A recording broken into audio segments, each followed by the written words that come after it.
Hello, Mario.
Oh, I gotta get my resources up.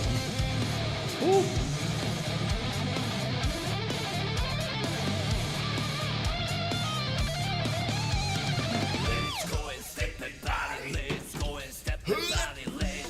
Got me hit the books.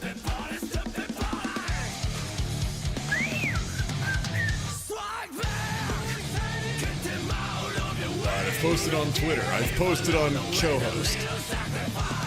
I have my hitbox. I have a protein shake I'm working on with a little coffee in it. I'm here.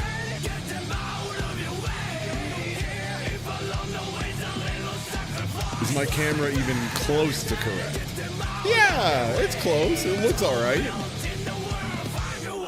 Let me maybe make one little change here, and then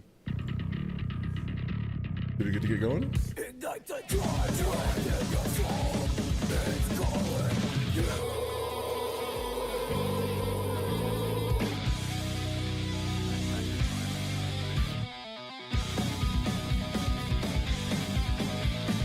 It's just catching really wide here.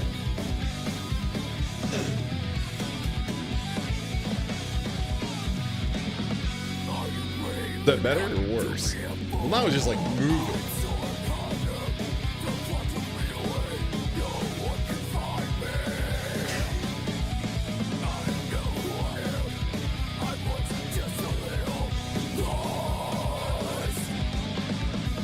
I think I just need to move the light more out of shot. 1 sec.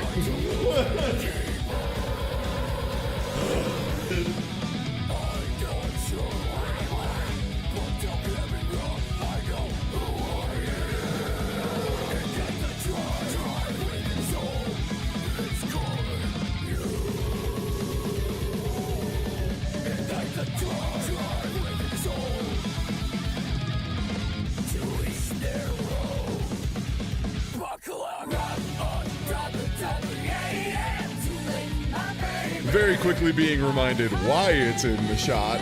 It's because the power cable isn't that long. Alright, let me get this fixed.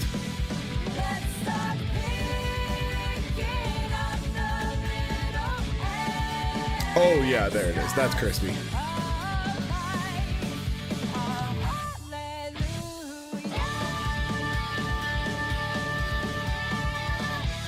All right, sick.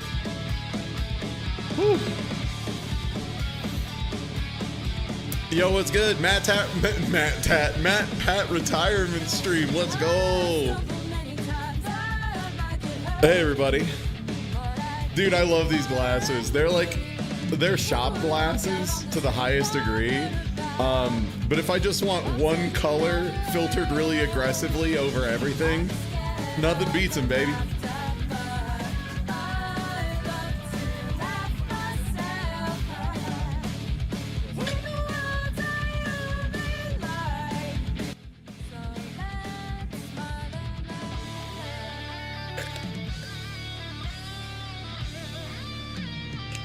Thanks. The thing is, they make a lot of sense in a shop in particular, because like most of the colors you're worried about noticing are like oranges, browns, grays, things like that, which these basically just turn like stark black, so they stand out on stuff super hard. But these are my speedrunning glasses. They make me go faster. I whipped my drink too good, and now there's a foam that's like really taking its time to get down here. Come on, man.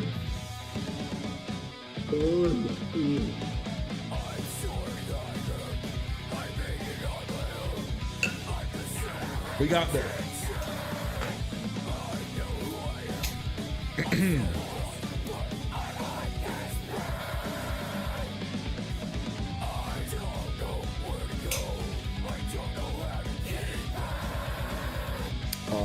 Let me get my capture fixed real quick. One of those cases of, I think it's just the emulator changes names sometimes, and when that happens, it just loses it. Okay, there we go. I think we got it. Hey, is that Mario? You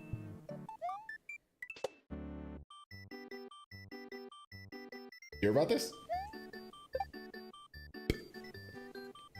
Oh, is my camera not turned on this scene? Oh! There I am. Oh, is it not flipped here anymore? Also, why do I have so much space this way? What am I doing out here? You know what? Let me just... There we go. Nice. Now we're getting somewhere. All right. Hey, everybody. I'm Ty. I just figured we'd do some more Super Mario World stuff. Wow, why am I over here? What is this? What clownery was I getting up to?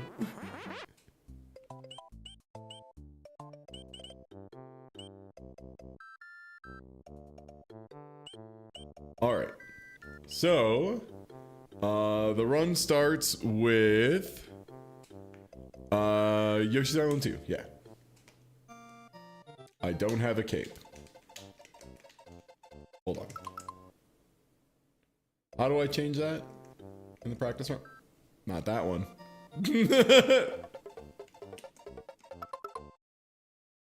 Hold on. Is it you? There it is.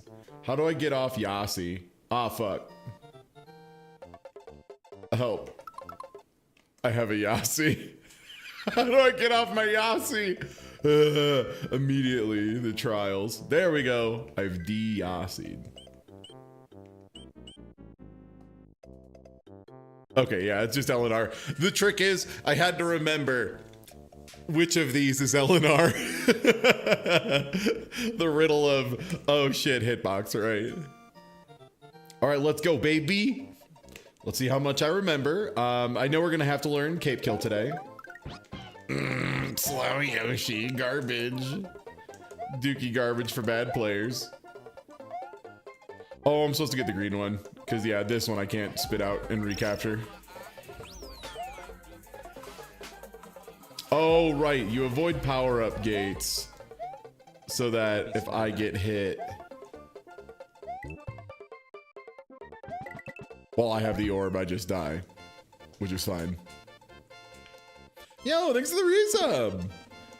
Yeah, we've had some weird weather here lately. It's looking like it's gonna be pretty all right. And then it's over to Yasi Island 1, where it's time for me to... Oh, right, this one I do need, because I need Fireball. Right, I need the Fireball for the orb, correct. That one I get. It's the later ones that I don't get. Oh my gosh, the movement is so ass. Oh boy.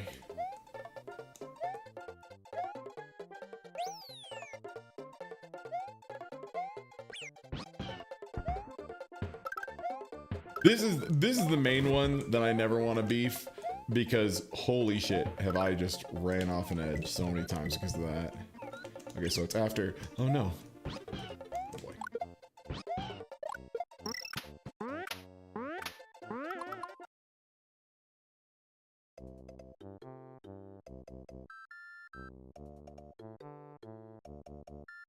Medium-sized guy. Is that the regular color horse? That's the regular color horse. Sorry, had to check on horse color. Okay, there we go, much better. Medium better.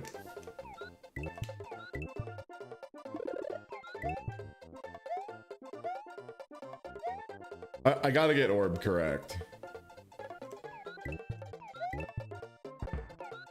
Dang it! That's not good.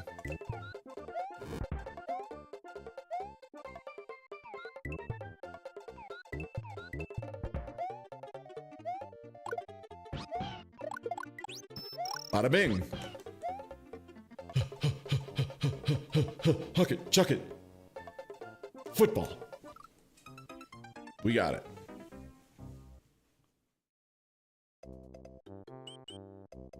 That did feel like we got it pretty clean. Nope. Does Ty remember how to do this jump? Maybe.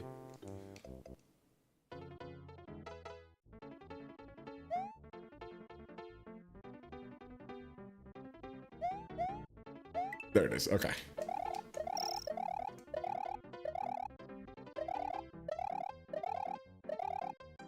I just needed a second to get the beans in me, chat. It's okay. I just had to remember where the beans lived.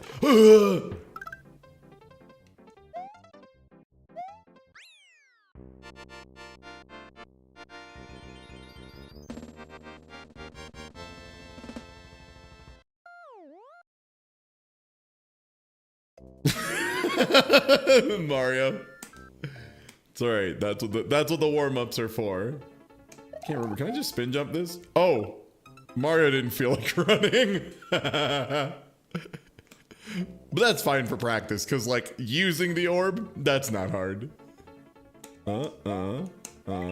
There we go. Hey, all right. He's starting to do it again.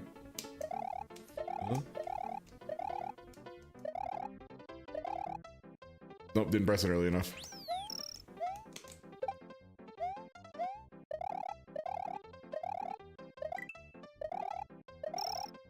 My P speed. Oh, I just lost it. No.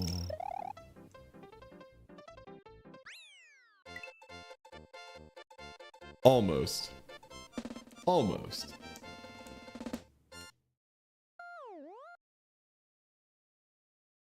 I'm glad my inputs are on screen so you can see me being bad at the game in real time. That's pretty cool. All right, let's see if I can remember how to do cape stuff. Immediately just get down to the get down.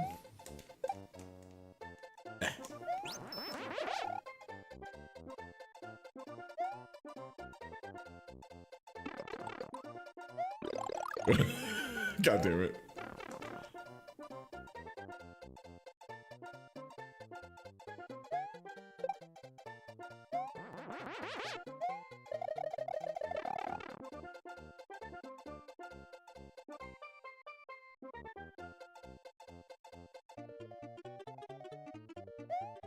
Yeah.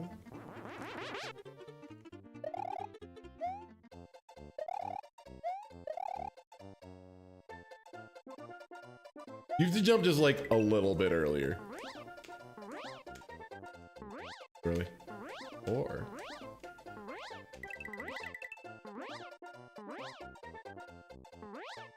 Oh boy, I'm not gonna be high enough.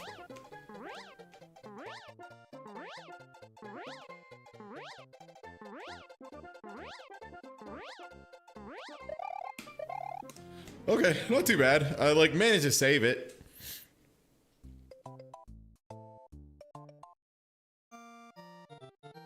So yeah, it seems like the plan is like jump on this fella, grab his whole deal. I'm wondering if that'll just naturally move this guy forward enough. There we go. I just need to jump a little bit earlier. And then this is much smoother.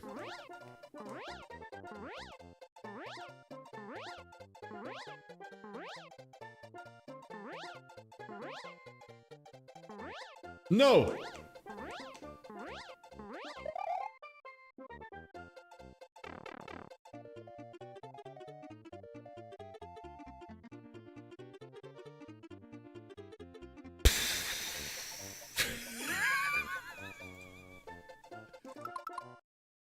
Damn.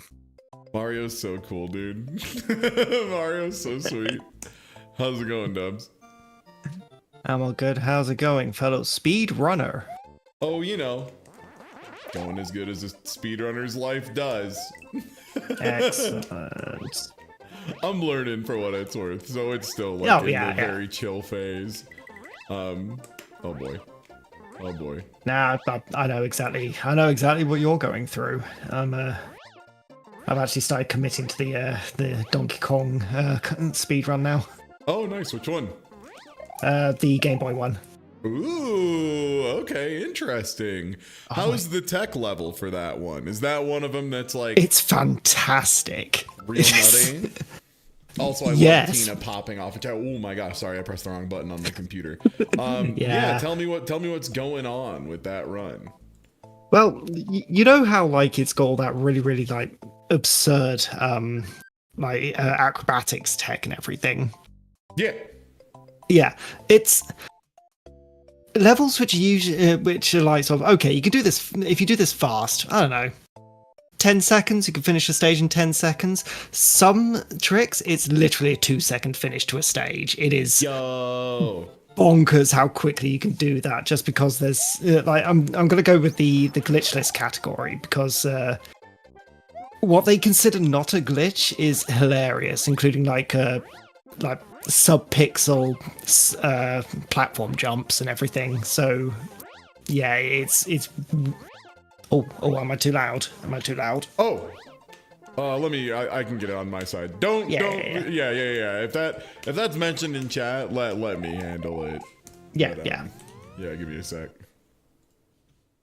That is probably just a case of the compressor coming in hot, or just you were on a different microphone last time we hung out, or just like the call was different. Okay, go ahead. Yeah. Okay, testing. Okay, yeah, you're good. Yeah, you're fine. Excellent. Yep. Yeah, so it's just incredibly dumb, and also there's just some really funny things which are completely unintended but seem to work regardless. Like one of my particular favorite ones is there's these things where you can you basically put down platforms, ladders, and all that sort of stuff by like jumping into a little thing on the stage and everything. So you jump into it, game pauses, you put down a platform or a ladder, and it goes across the screen and everything.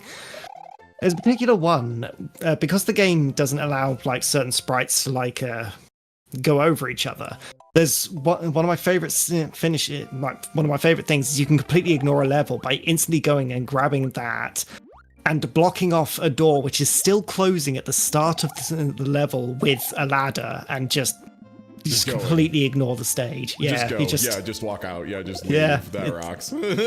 Yeah, like, as soon as I found it's super easy to do as well. It's just like the thing to actually block the door is right next to you at the start. Oh no! I finally did the thing right and was like, "Yo!" And then I dropped it and was like, "No." Not because no, stinky ass. Oh, cape. One day I'll understand how to get the cape to do the things I want it to do.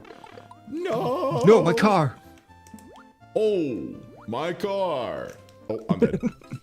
Ah. It's tough out here. But yeah, keep going. Sorry.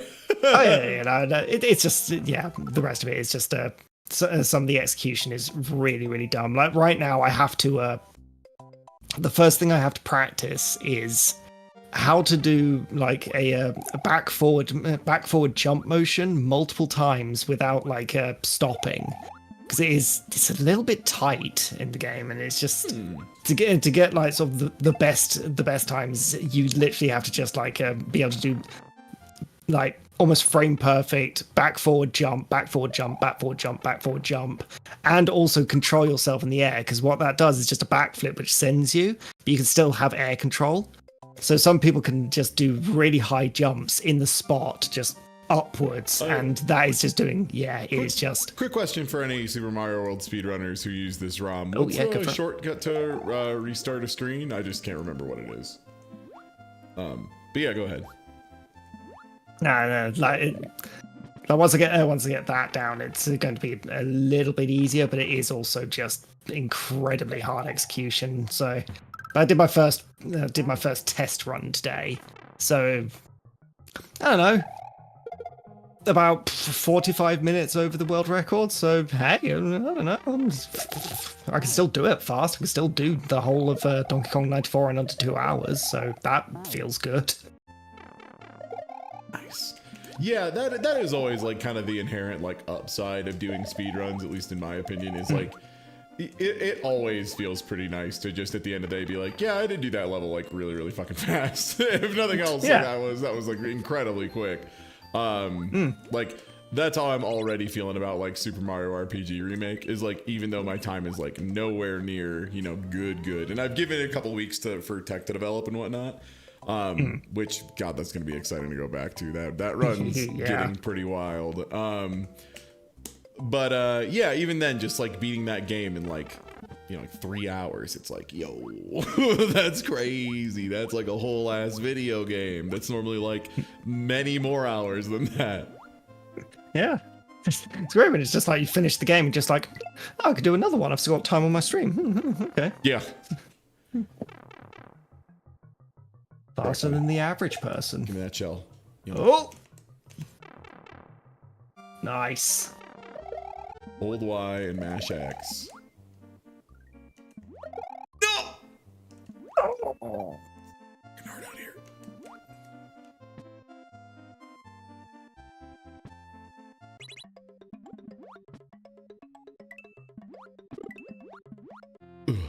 So is the good backup cape still just running back to Donut Plains 1 and just scooping this one back up?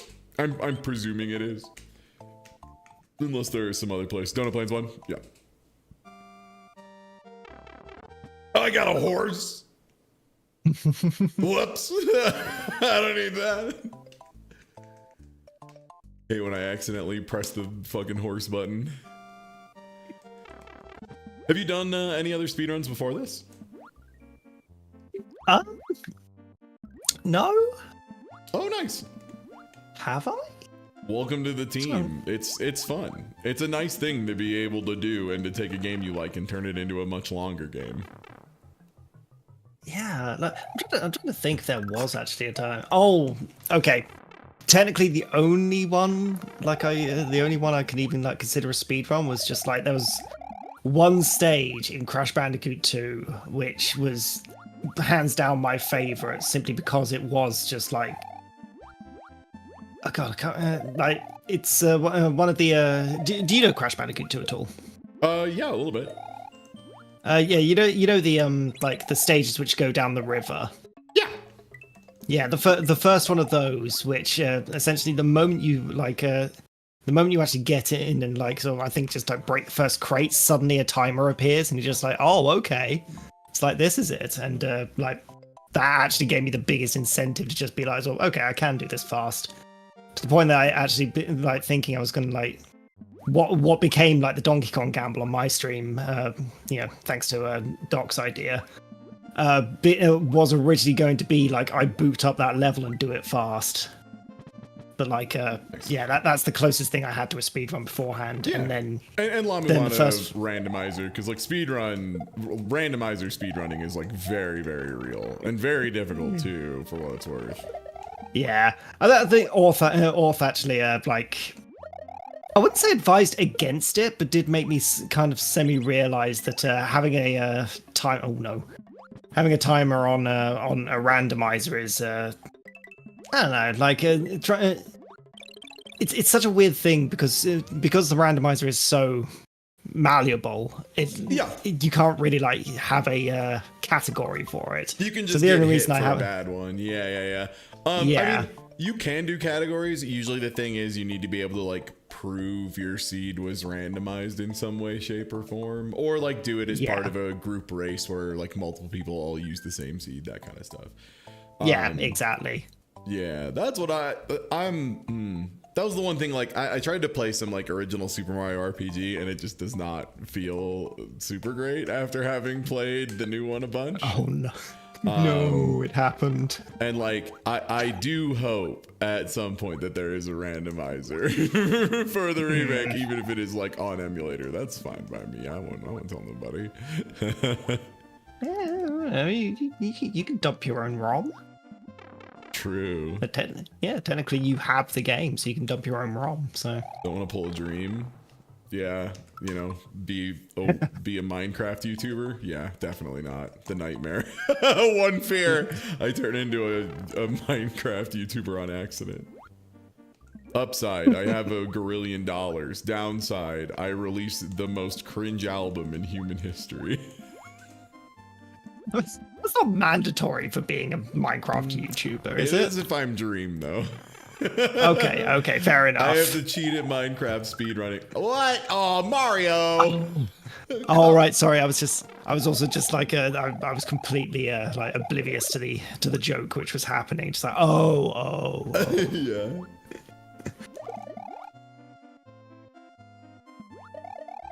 I wish I was goated too. I wish that but one was Dream. That would be so much more fun than the actual one, which is like the most generic, boring, whatever pop. It still kills me that they went with "You're so freaking goated." Like, come on, just lean in. Come on, you can. The original song said "fucking." You can just say "fucking." It's cool. We all expect this. I'm dog water. Yeah, that was the best one. That was so good. Yeah. Anthem of locals. Okay,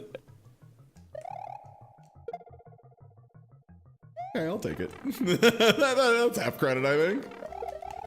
What the hell am I doing here? I don't belong here. Oh! God. What a beautiful track.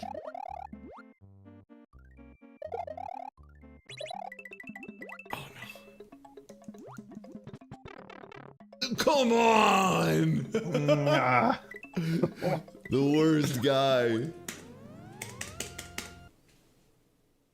Yeah, remember if you lose more than 1 second in that room. So what do I do if I don't go into that room? Do I just like swim past it?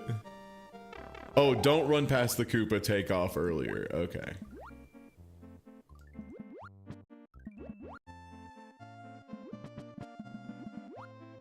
Yeah, I've got my goggles that kind of honestly just make it harder to play Super Mario World. They kind of suppress the important colors actually. Ah! Tina, is that early enough? Fuck.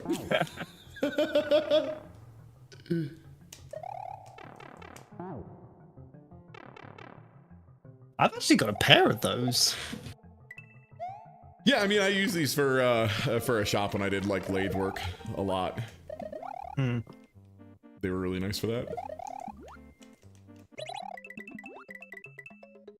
Oh, okay. Not those exact ones. I've got like a pair of these like Gunnar performance protection. Ah, like, you have actual gamer glass. Yeah, see, these are the glasses of the common man.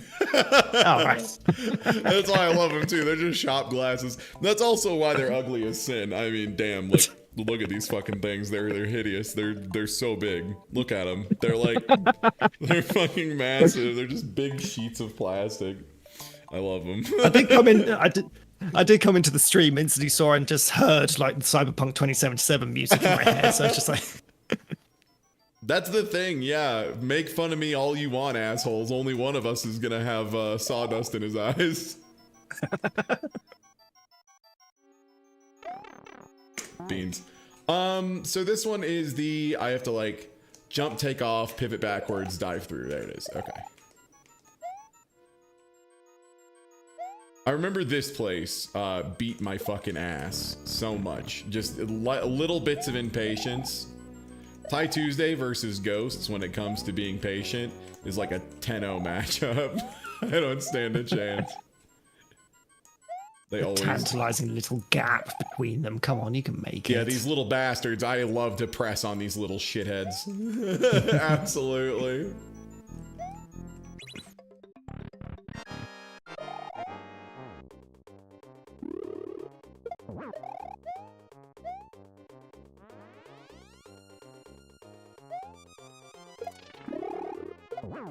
That was bad. I almost messed up my meaty.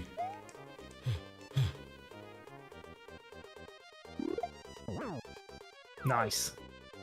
And now I bag on him. Now I bag on the King Boo. As is tradition. It's important. We gotta respect our forefathers in gaming. And this teabag goes out to MLG Gaming.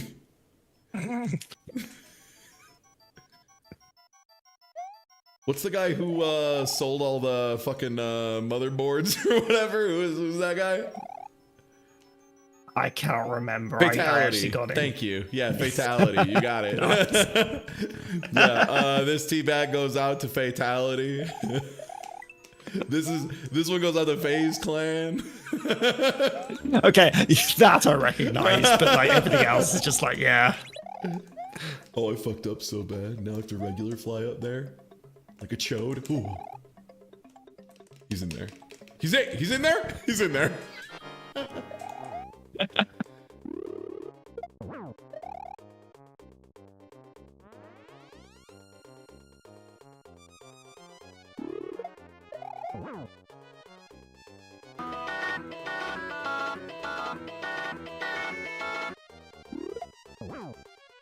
Ah, FaZe Clan from Batman. They defeated Mr. Freeze. That's right. God, yeah, that FaZe Clan happened. comics were so funny. Oh man. So I think part of the reason my vibes are just like so pristine right now is I had to go out to the store to pick up some stuff, namely things that I didn't want to order online because I wanted to make sure I got like actual good ones. Yeah. So I went to the store. Like I wanted to get a probe thermometer because I'm making some steaks with some friends tomorrow, stuff like that. And they had, I was like, candle section. Don't mind if I do. Why would I be in a Target if not to smell the fine French candles? So I did. And man, I gotta say, aloe and bergamot, that's, ooh, that's a good candle. It's very like smooth and refreshing, but also just very pleasant. It's like somewhere between like a nice like aloe drink and like a cup of Earl Grey, and it's good. No, I touched the ghost. You're not supposed to touch the ghost. Okay, let's do a backup practice. Yeah, it's really pleasant. I gotta say, gotta recommend it. Also, yeah, I gotta remember to pick up apples on Thursday later on. So there's like, I want to say there's a vine here. Yes. Mario, simply run it this way. Do not touch the ghosts. Okay. I'll try. They're just so goddamn touchable, though. Think about that.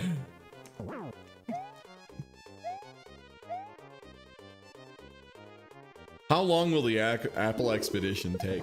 I mean, as far as like the tasting and rating and making the tier list of them, depends on how many apples I can find, frankly. I'm guessing probably like 5 or 6 varieties. And if I get that many, it'll probably be like an hour or something. I'll take my time with them. We'll cut them up. We'll talk about them. We'll try them in different ways. All that stuff. Yeah. I'm excited to discuss apples more than I should be, probably. No, I thought this was in conjunction with the steak thing, but ooh. No. The steak thing was, so I had got some dry aging bags and got like a really nice cut from a local butcher, and wanted to dry age like a bunch of steaks so that I could have some steaks for the folks who helped me move. And then unfortunately, due to the fact that it wasn't that far of a drive, all told, and I had a lot of time to do it, and I'm me, so I can just lift everything solo. Piss out my ass, dude. So I can lift everything solo without too much issue. So like Mini Matt helped one day a little bit with some stuff with the U-Haul, but I mostly just did it myself. So now it's just like I have a bunch of really nice dry aged steaks that we're gonna cut up and enjoy tomorrow, and like just because why not, I guess. Because no reason, because we feel like it. But luckily, as soon as I mentioned this, the answer from my friends was, well, we're gonna need sides and desserts and drinks and all that too. And I was like, let's go, baby. Let's go. Oh man, that sounds so good. How are the steaks on their macros? Fuck it. It's dry aged steak. It's like a steak that I took from taking a huge, like over $100-something piece of meat and turned it into, you know, like a multiple hundreds of dollars of piece of meat via patience. Oh wait, was that the big meat? The big meat, yeah, the big meat's finally done. Oh shit. Yeah, it finally hit the 30-day mark yesterday, actually. So we will be cutting up and serving that tomorrow. It'll be like 33 days of aging, something like that, which is perfect. Yeah, if you know how to dry age stuff, yeah, absolutely. Like the downside is you need refrigerator space, but like luckily, since right now in particular, while I'm still being like super healthy boy, my diet is like almost entirely fresh stuff. I can't really keep that much in storage is kind of the reality of it. Which is a little annoying, but with like modern grocery delivery, it's not too bad. But like, yeah, like I can't store like a ton of like chicken in for it'll start going bad. And like, there's a difference between freezer space and refrigerator space, right? Those aren't the same commodity. So.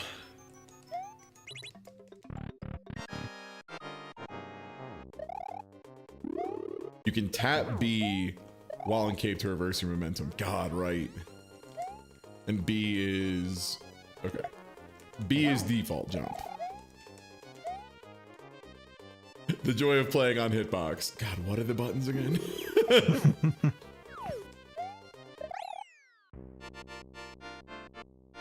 So that only works if you still have momentum though, right? Our fridge space is now teeny, but I'm still glad we found the place. Yeah. Yeah, and the nice thing too is like refrigerators and like freezers in particular. If you ever want to have more freezer space, huge chest freezers are super kick-ass. They like hold temperature way better. They're just like tremendously more efficient, bigger spaces, all that. You can put them in outdoor spaces, like if you have like a garage or something. And they're just, man, they're so nice. Something you like a lot goes on sale. You just buy a shitload of it, hold it forever.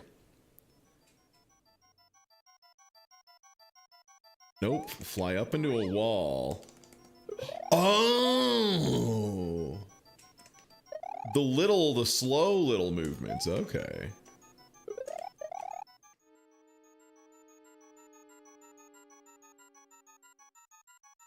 Yeah, the big thing is make sure you do actually use this stuff. Like, have a conscious plan to like use a little bit of it at a time, or else, yeah, you'll end up with a very full fridge. Or freezer, rather.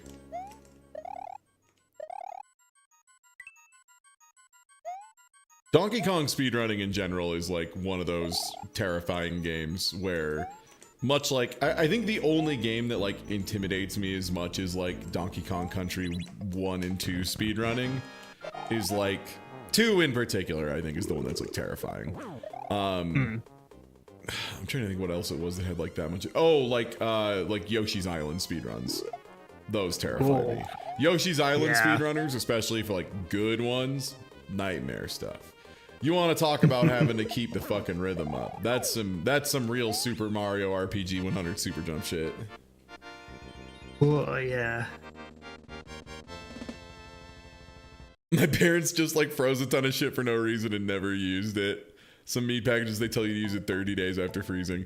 Yeah, like you have to be careful too and be aware of what holds long-term freezing better, you know?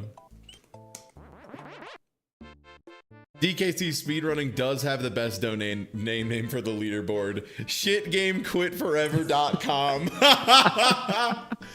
I love speedrunners, dude. Speedrunners are so funny, man. Oh, hell yeah. Finally, time to practice the fun stuff. Yeah, let's go drill.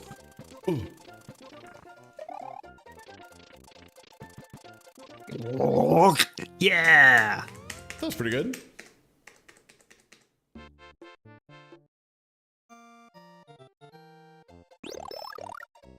That's the stuff.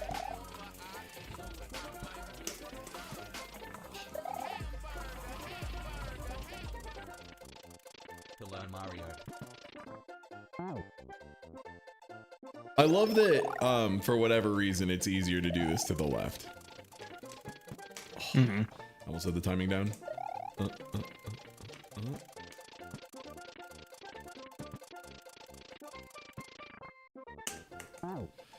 Come on. I want to get the timing to get it in one. And also, yo, what's good? Thanks. Yeah, thank you, Banana Butter Pie.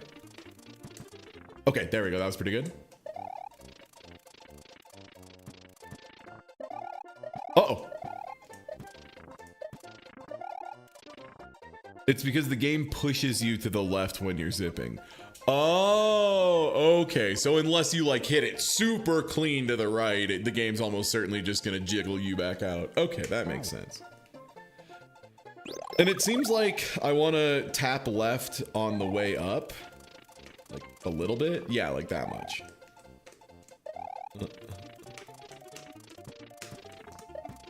Oh. Yeah, not too bad.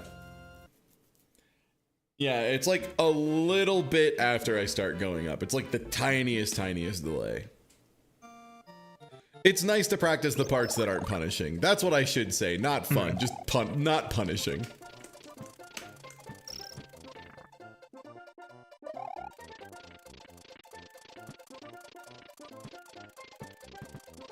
Dog shit.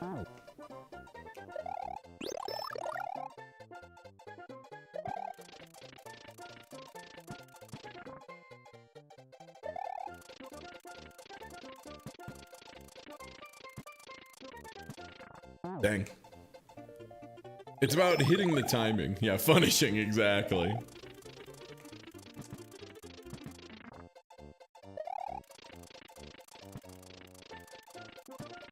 Uh-oh.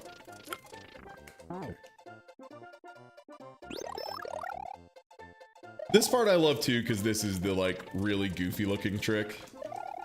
IMO, and that's like what I'm all about. Oh my god. Oh yeah, there it is. Yeah, any trick that has a potential to make me go, oh shit, even when it's working right, that's the stuff. Is this swimming level? It is.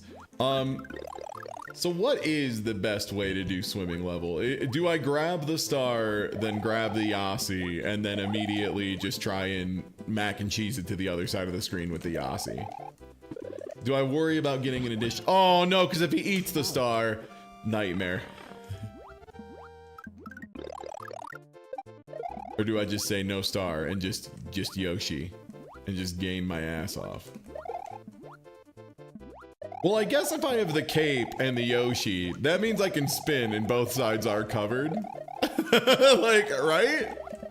Yeah. Due to the stupid ass way this game does hitboxes, like I'm invincible, baby. What are they gonna do?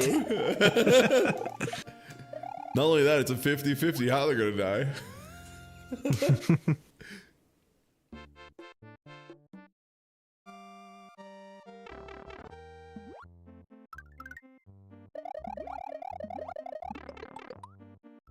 It's invincible. Overheads. Overheads. Oh no! Come on, Mario.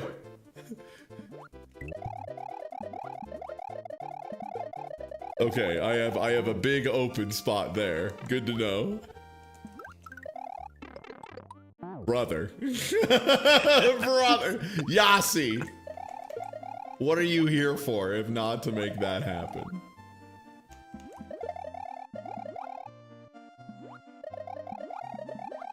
Okay, yeah. I think we've hit the spot.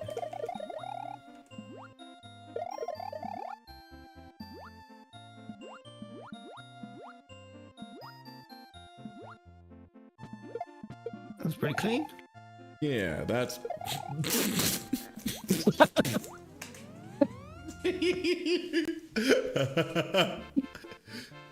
That was pretty clean. Yeah, I would agree. Oh, the keys. Oh, shit, my keys. Oh, I dropped my keys again. Oh, one sec. My key. Oh, my keys. Fumble and fall into the grate with them. Oh, my keys. I think this is the one that I just like grab this and leave. I just have to do the leaving correctly, which I think is like, that was pretty close actually. Yeah, there we go. Great.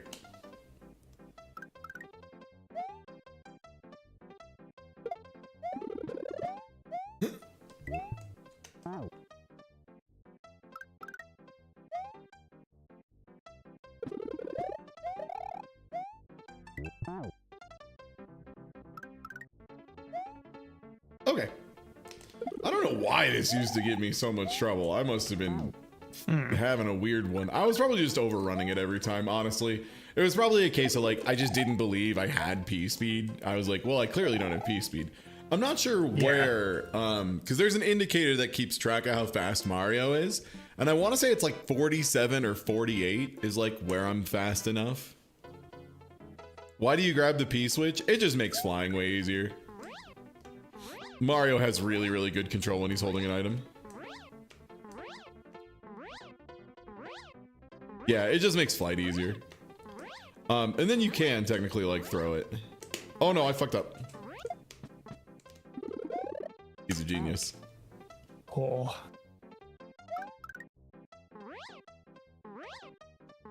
Honestly, I think this is my favorite one of all of the speedrun levels. Mm-hmm. The thing I love is that there is like a pretty easy way to get the visual judgment lined up correctly, which is just whenever Mario's mustache touches the bottom of the screen, you pull up. And that gives you about the right height where you stay at the bottom of the screen. Yeah. And we'll go under this platform, and then as soon as that's done, you start pulling up fastly, like that. Yeah. That's why they call him the old Mario's mustache ride.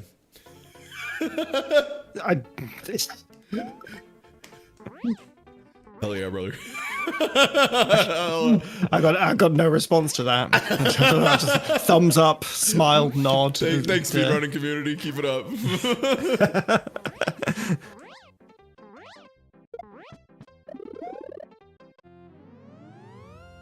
I love it. I love giving terrible names to good tricks. What is my favorite bad name for a good trick? I mean, Catherine, the Catherine community took that, I think, and ran away with it because that was a combination of like speedrunners and FGC members together. And one of the first things they agreed upon was they all met together in a room and offered each other's hand and said, we agree if you come up with a new piece of tech and we all agree it is a new piece of tech and it's relevant, you get to name it and no one can tell you no. So we've ended up with tech that's just like Ricky's Big Climb and Ricky Sucks. Which is like, it's cool. So this one is it? Yes, this is where I have to do the funny, this is where I have to do the funny flight. Right.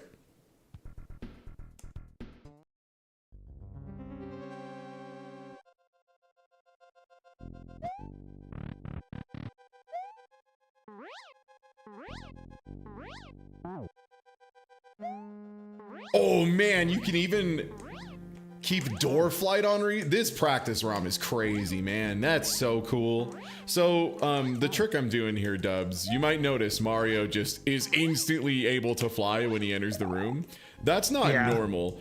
But if you enter a door while still in flight state, it will maintain it for like a few frames after the door loads. So you can like jump and then still be in flight mode, which is kind of sick. I remember watching this when you were going through it the first time, and it was everything in Bowser's Castle is actually just great to watch. It's sick. There's like so many little secret pieces of tech functionally that are going down. Yeah, I just love that so much.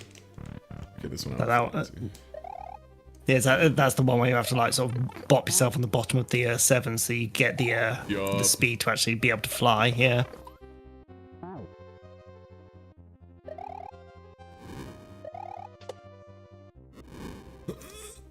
This is the worst idea in history. Oh no.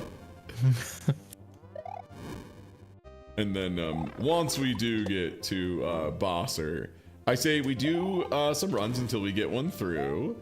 And then fiddlesticks.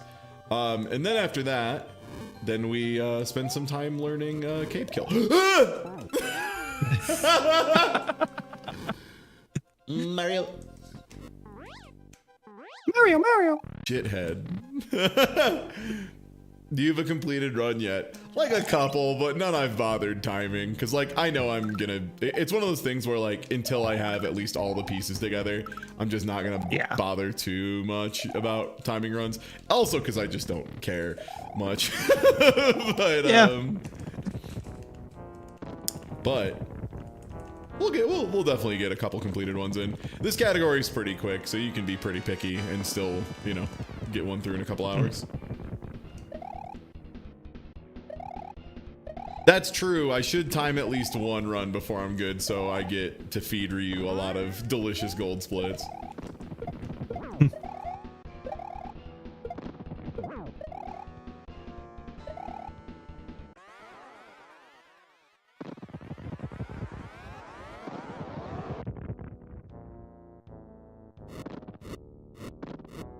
I love that now what I've learned what the cloud strategy actually does. I just have infinite respect for it. It's completely bonkers. So from what I understand, the reason cloud is so fast for Bowser is if you have cloud in here, one of the cloud's like axis coordinates is also used for like Bowser's AI. So, you can just make him do the Mecha Koopa move and then, like, sit still repeatedly. You can just make him do that.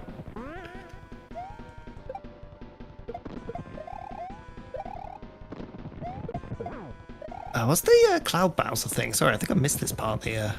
Oh, like, so you know how I generate the orb at one point to just skip a level entirely? So...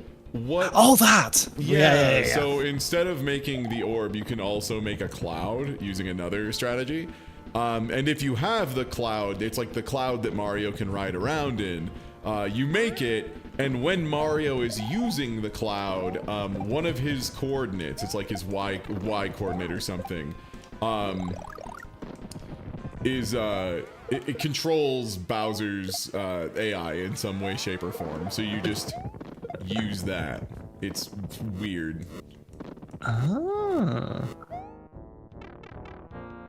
Funny.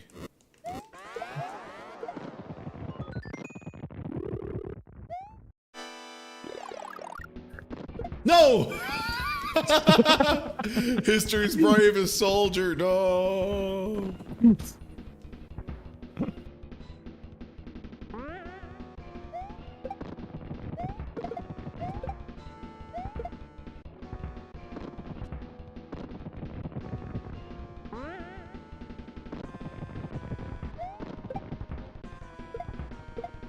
Damn it.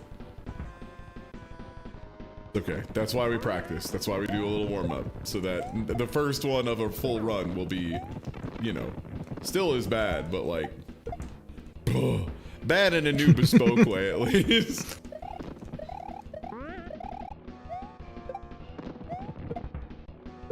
I need you to perish, Bowser. Thanks.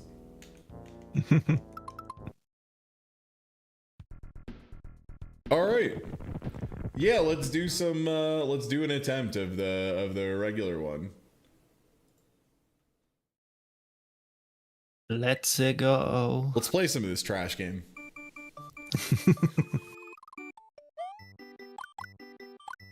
Hi, I'm Mario. Welcome to my world. Oh, hell yeah, I have it. Oh, nice. Yeah, Super Mario World sucks. Yeah, perfect emote for right now, for sure. Yeah. Let's see. I guess I'll start a clock on my phone to give a general idea. That's a timer.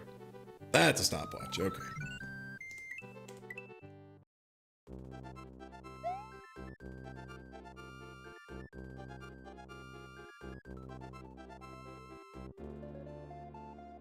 I still get to mash buttons on my hitbox though, so like that's good for me mentally.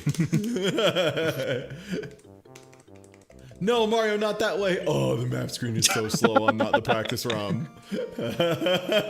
Start over, start over. No. This is good. This is good. Yeah. Slowshy. There's an RNG manip. No, it was not. Gotcha. Yeah, Joker's trick. Actually, I'm just bad.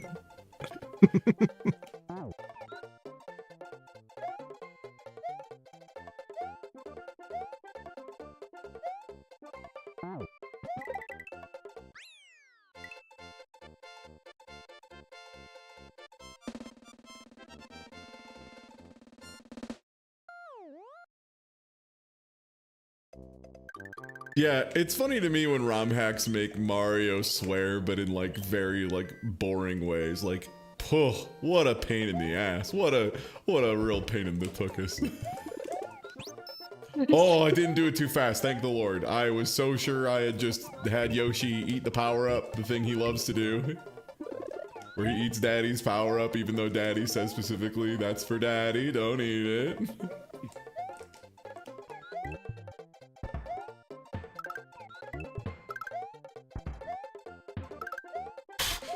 These holes are designed to give Ty Tuesday a heart attack. That's all they do. Swear to God.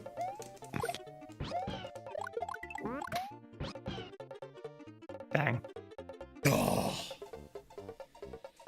I think I just didn't scroll the screen quite far enough. Yeah, because I don't hear him clapping. Okay.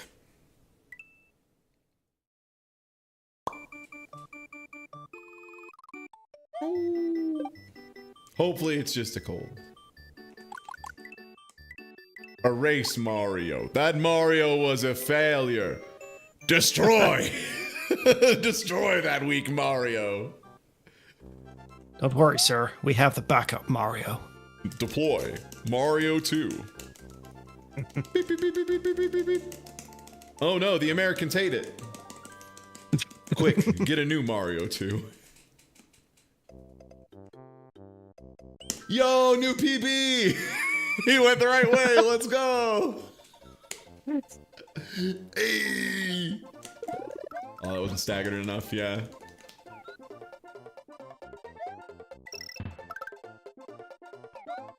I need that shell. Hey!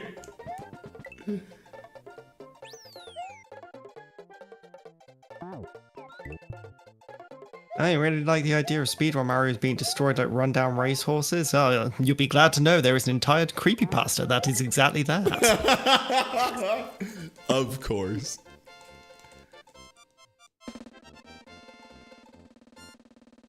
I mean, I only remember it because it was one of the ones which Slow Beef threw out when he was on that one stream with Diabetes, and he was just like, I just want him to read creepypasta the whole time. Oh, was it? Yeah, no, it was absolutely Blood Whistle. Oh, that's hilarious. I didn't think Blood Whistle was a Yes. speedrunning one. I didn't know that. I mean, it's not really a speedrunning one, but the whole idea of just like, oh, it's Mario's past lives. As he just like goes by just like an entire sea of his own corpses. Oh, you mean like the video game Super Meat Boy? Yeah. Yeah, but God, was Super Meat Boy out when that one was made? Who even knows? Ah, dang. I don't know why I'm not getting these now. I think I'm just not holding all the way over enough, maybe? Yo, Yeah, there's the also reason! Good job. Also, God, thank you for reminding me of Oi Ram.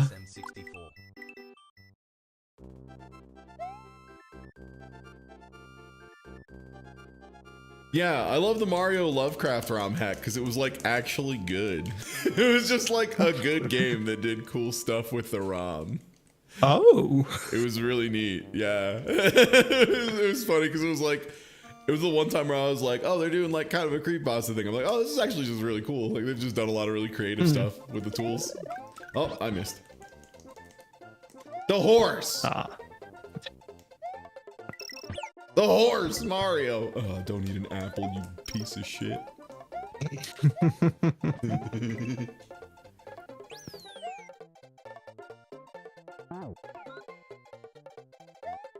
Yeah, it had been a while since I had done any speedrun stuff, so it felt, feels good to get back to it with, you know, two smaller indie titles. You know, Super Mario World and Super Mario RPG. After, you know, really playing it for the, you know, the little guys and playing such indie hits as Sonic 06 and V. That run was a lot of fun. At some point, I want to do Evo Search for Eden again, because that was the one that Author Blues was going to teach me, and unfortunately, like, my controller just was not capable of doing it, because I had a D-pad that just, like, would occasionally give, like, up or down, when trying to do left or right, and in particular, that run needed me to, like, alternate left and right really rapidly without accidentally hitting up or down. Like, it was just like exactly the one thing that controller could not do. But to give you an idea of how long ago this was like before I had a hitbox or played things on a hitbox. So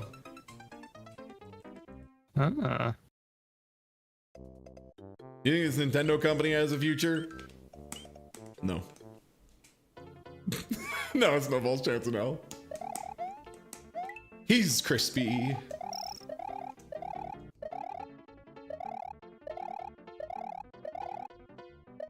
I think that's my Sonic 06 Wave Ocean of this game. Like the one thing I just do strangely above my current level and pay grade. Oh boy. Except I lost P-Speed. Garbage.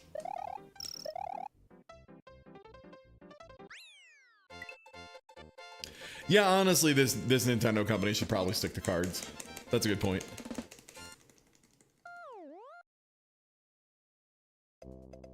I think the thing that makes Wave Ocean such a fun skip is it's really hard and it's really technical, but it's very cool, very big, very showy.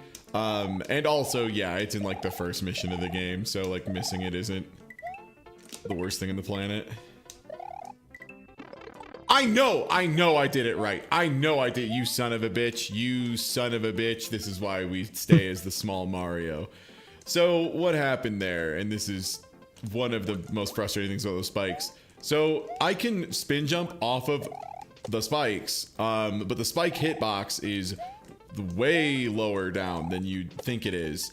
So if these platforms bob low enough or bob high enough that I technically land on the platform and then the spike touches me, I'm no longer in spin jump state. I'm in standing on the ground state, so I just get hit. Yeah. Oog. Oog. Yeah, that's why I need to not touch the checkpoint gate. But I forget. New Mario, deploy.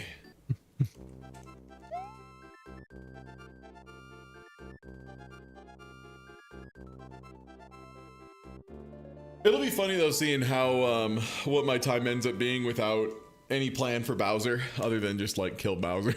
You know, just do it normally.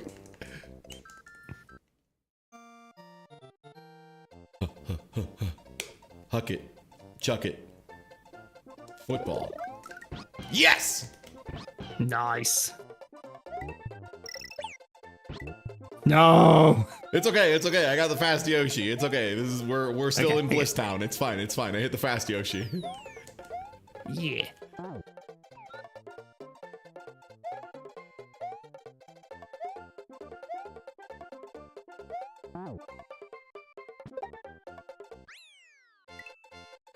Nice. At least the first few levels are pretty easy, and then I have to make an orb, and things immediately get quite interesting. It is fun to think, though, that, like, even in this run, if it's, like, pretty half-assed, like, orb stuff, that's still gonna put it, like, way above, like, very early speedruns of this game, where they just were like, yeah, I did Mario quick. I played Mario fast and clean, and that's it. We're just already graduating to, I'm making Mario have an item. What do you mean? I'm making him have an item. He doesn't normally have it, but I'm making him have it. Oh boy. One of these days I'll remember the plan for that zone. Jump over you.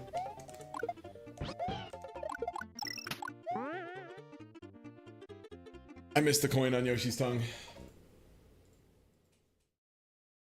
Oh, so you're getting the coin before he gets a chance to swallow it. Yeah, and then it pulls the next legal sprite off screen, which is the Charging Chuck. And Charging Chuck doesn't have a valid item when Yoshi takes him, so he turns into Orb. That's kind of the idea. Yeah.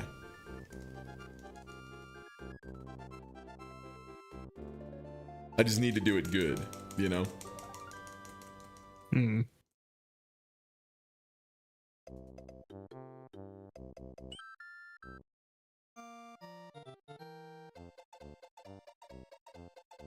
Also, yeah, y'all hype for some more Lethal Company on Thursday?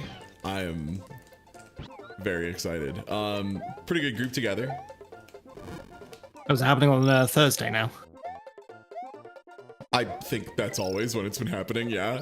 Does it? Oh, I thought it was there was the Friday announcement, but Oh no! Friday is I'm doing the review of apples, and then the watching food gotcha. reviewers. No. Yeah, it's Thursday. Thursday we're starting with like game audio guessing stuff. I can never remember the name of it because it's like there is like an. It's one of those like guess music ones. It's not a Wordle, but it's like what Wordle's equivalent was for a while there. I can't remember the name of it. What's with the glasses? They're fun. they're fun. Also, it's just easier to have the light in my face for a million years if I have these on. Mostly, it's fun. I think it's funny. I think it's a good bit.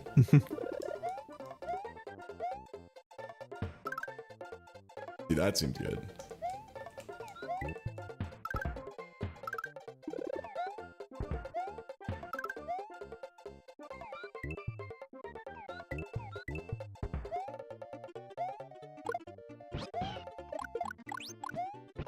there we go. There we go. Yeah, now that I actually know what you're doing, that makes more sense, and I can actually like, yeah. Yeah, exactly. Teddy gets it too. Like, Apple review of like Apple products, like the brand. Who cares? Apple review like apples, the food. Hell yeah, brother. There's some news you can use. Oh, you got to do a regular jump, Ty. Not the spin jump won't work there.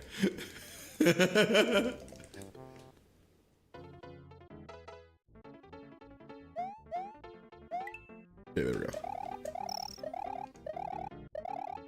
If you do the wrong jump, Mario doesn't go high enough, and then he perishes, and all the children cry, and they go, "No, the Mario."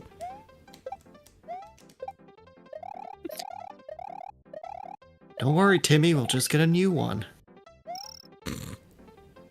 Wow, just like Blood Whistle. I didn't think I'd have P speed, and I just gently careened off the edge. I got P speed like 2 fucking pixels away from the edge. Kill me. I wall jumped. Oh, Woo! that was just like me in Lethal Company last night when I made like just a sort of a very, very blatant reference, which just didn't really land at all, and I walked directly off a cliff.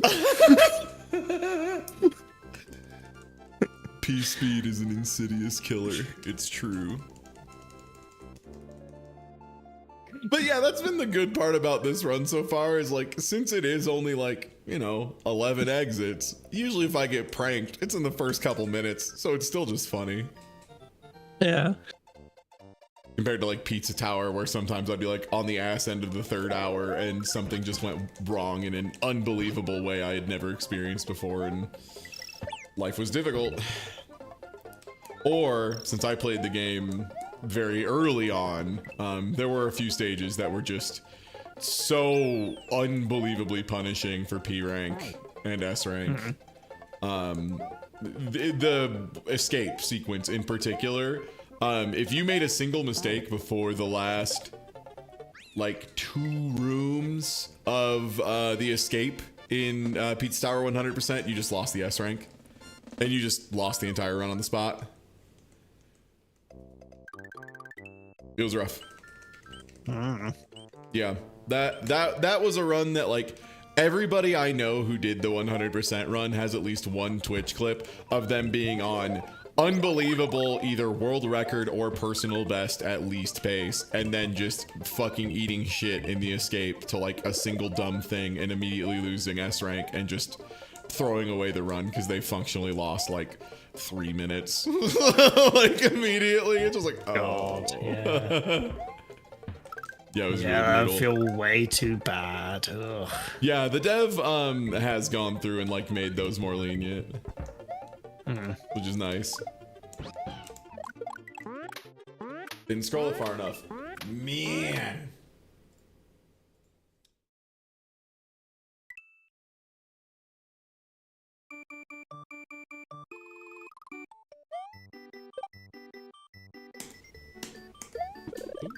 Mario? There.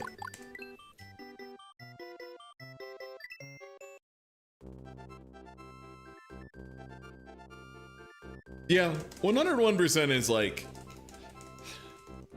I think going for all P ranks in Pizza Tower is very cool. I think some of the achievement things they asked for are like a little silly. But I think P ranks are tight. And so I mean I might be biased because I've P ranked the entire game, but like I think it's cool. I think the game is designed well that's like I think that's a really good final like mastery challenge for most folks. Yeah. If you can P rank everything, then you can feel confident that like you're pretty fucking good at the Pizza Tower game.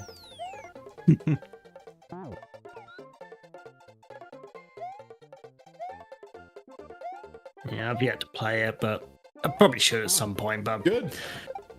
yeah, I think I'm content with the fact that I've just watched it, like several people play it. I've just been like, this has been incredible to watch, but I don't think I'll ever like get around to playing it. Plus, I kind of, you know, I want to.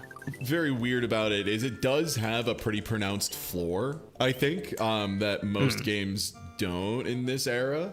Like, I just straight up think like my first playthrough of that game was probably like the least fun I had with that game. And then like every playthrough after that was just better. Because like the first one I was like, this is okay. You're kind of like exploring around, finding stuff. Like it's pretty fun. The art's nice. The music's wonderful. Like all that.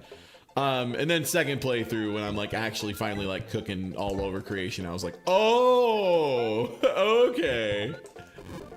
And it's been a while since I've played a game that I think has that same level of like barrier of no, really the first playthrough is kind of whatever, and then the second one is like where it's real good.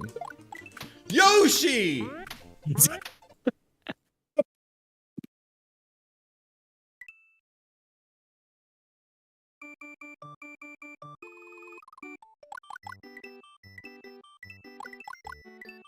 God, the disappointed parent voice you just put on Yoshi. God. So...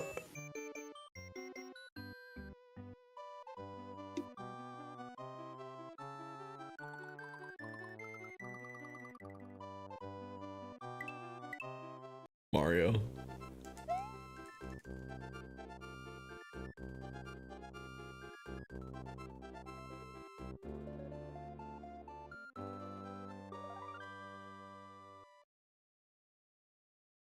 I look forward to the part of my life where I'm just so consistent at the orb that like I don't really worry about it or think about it.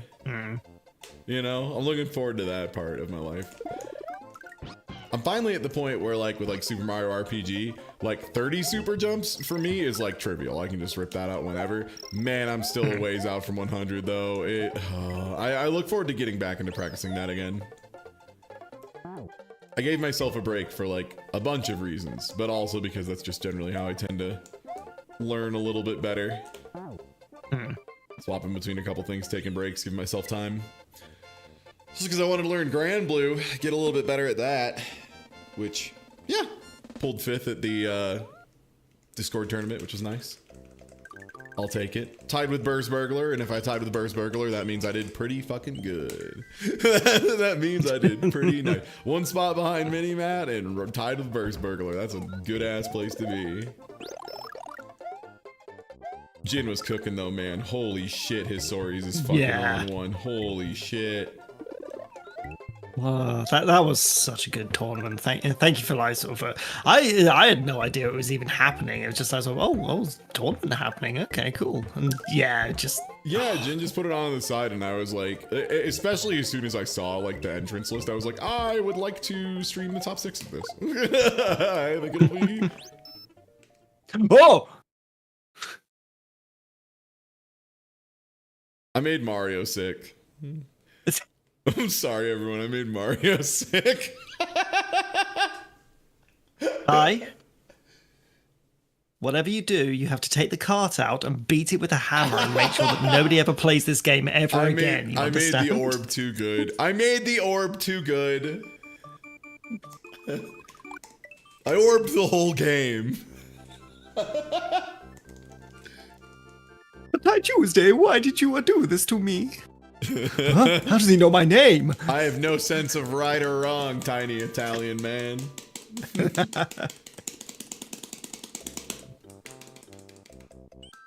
Mama game flew up. Yeah, I unlocked just Sketch. Just Sketch Glitch, the character.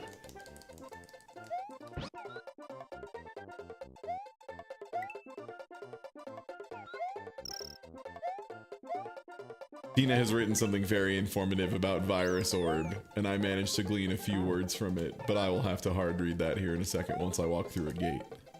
This is why the Virus Orb setup is so particular. The reason people say Virus Orb is so safe is because if you don't use the virus setup, you have a really high chance of crashing the game.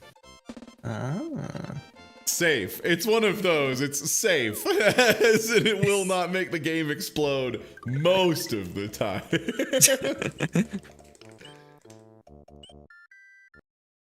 Safe. How safe? Safe. It was fun. We had some free-to-play players in the tournament. Yoshi! That's Daddy's food! That block doesn't even respawn, does it? I think there's another fire flower farther ahead. I can just grab that one.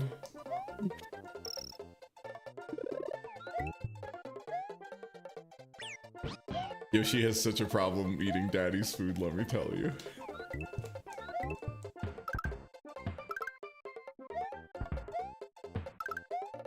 I think there's one up here.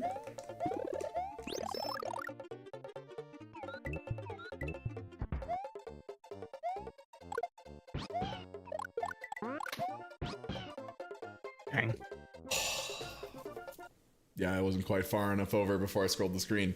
Man.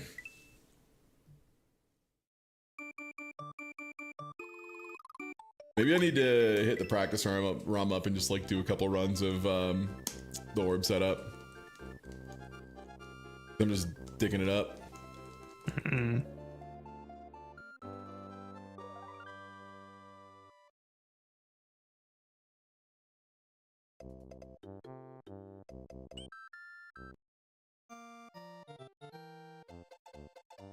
Like the other thing I could do too at some point is just do a run without the orb, which would be, you know, also it'd be a bad time, comma, like on paper, but it'd be useful down the line.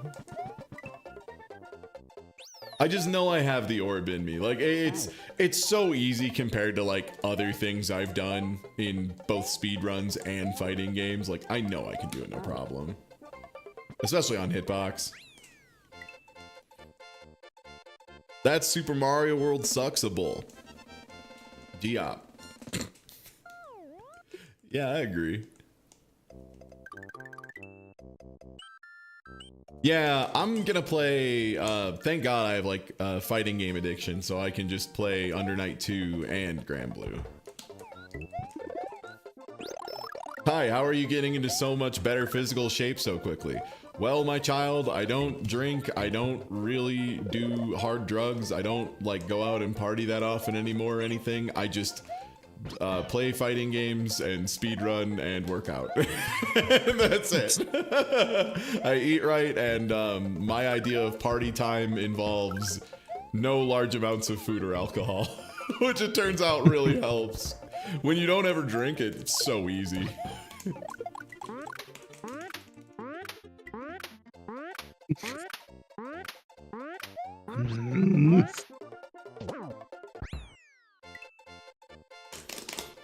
Yeah, and the other thing that's nice too, what I was actually getting at is just like as far as like spending money, it's great because like there's a bit of an upfront cost to like, you know, having a computer and all of that. Yeah, let's get the practice farm out and do a couple runs of this.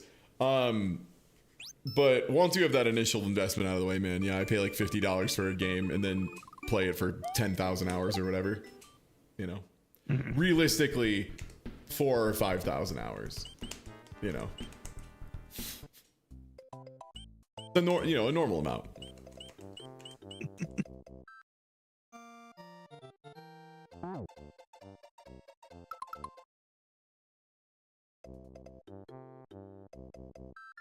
I don't have a cave here. I have this Mario. I don't. Oh, right. I should have Yoshi. 2,000 hours is 1 year of full-time job. Yeah, so I get my money's worth is what I'm getting at. Like I get the value out, you know, compared to most hobbies. Do you know how expensive cocaine is? It's crazy, man. I had a roommate who did a bunch of cocaine in college, like not while he was there, thank God, but like before.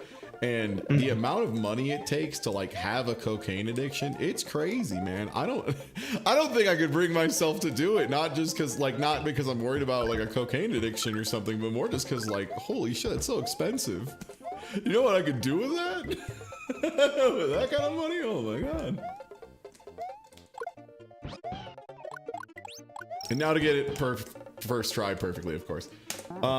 There's a save state shortcut in this as well, isn't there, chat? There's like, it's like L plus start or select or something.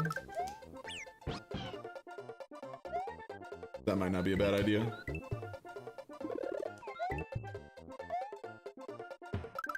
Select plus R for right, okay. And L for load. That's amazing, Tina, and thank you for putting the reasoning as well. Now to check which is which. Okay.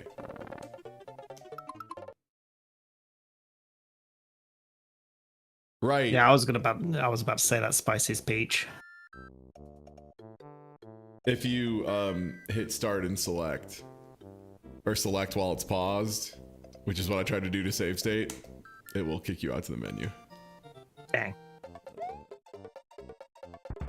Yeah, I love a good mnemonic. How can you not? Kat, what's your favorite mnemonic to remember things? Because we all know like the classics of, you know, there's a lot for like remembering scales in music. It's pretty common. My favorite one being every good boy deserves fudge. That's my favorite way to remember the lines of a treble staff. A treble clef is every good boy deserves fudge. Hell yeah.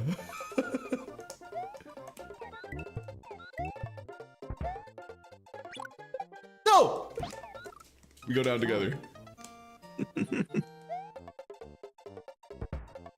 Yeah, I heard every good boy does fine later, and I'm like, that's so much more boring than every good boy deserves fudge, which is so fun. Like that phrase has only had its stock go up over the years. Like it's only gotten funnier as time goes on. Yoshi, please.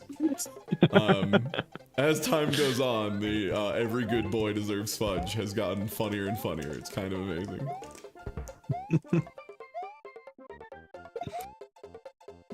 Okay, so that I don't think I've ever needed to use one.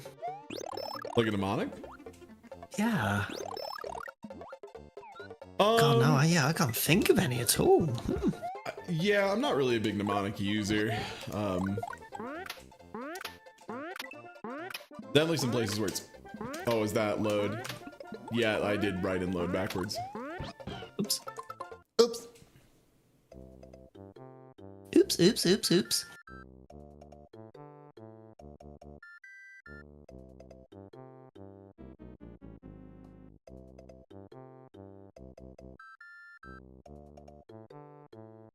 My very easy method just shows us 9 planets. Is that the order of... My favorite mnemonic, hands down, is I do pot, leave me alone, Locrian. What is that for? Yeah, is this a programming thing?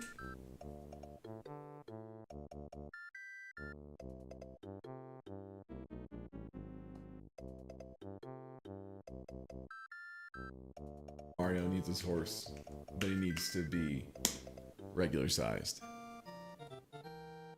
The modes except Locrian doesn't fit, so you just put it at the end. Oh, like church modes. God, I should have recognized that as somebody who uses those all the time. Because yeah, it's Ionian, Dorian, Phrygian, Lydian, sorry, I lost my place in it. The one that's minor that I cannot remember. There's Mixolydian, and then Aeolian, and then Locrian. Yeah, there it is. Sick. Got it before anyone said in chat by like a frame. So it's all about baby. Okay. Okay.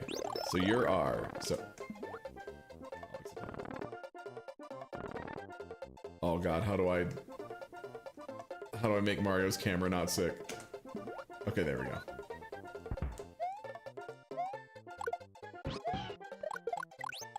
Hey.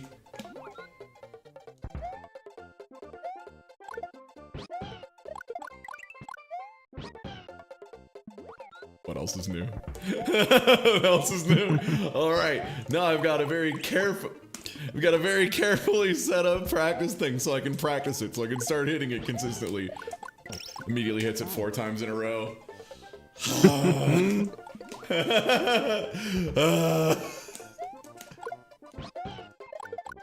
Okay, there we go. At least got it wrong once. Okay. Oh, thank God. Oh, thank God, I'm human. I was like, if I hit this 10 times in a row, I'm gonna fucking pee. Oh, man.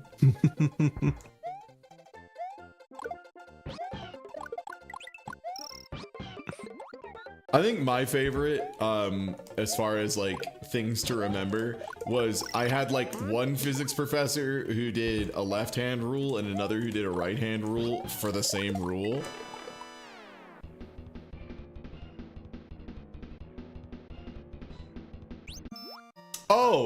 Oh, sick. Oh, cool. So the practice cart has a funny way to crash now.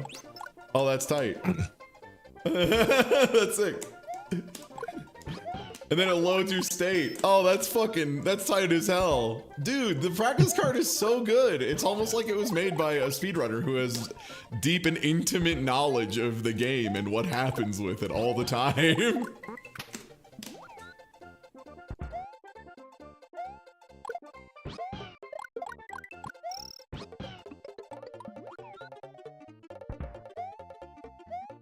So, did they just like make a better crash handler layer on top of the game's normal crash handler, or like what?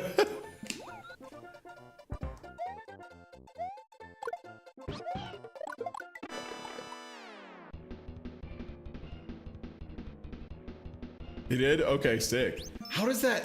How do you do... Like, okay, this might be, like, too complicated of a question, but, like, how do you do that? Is it just, like, you identify... You jump to an open bus, he catches it and rescues it. So, like, it makes you go to, like, an invalid memory location, and then it just detects that that's happening and goes, we're out of there.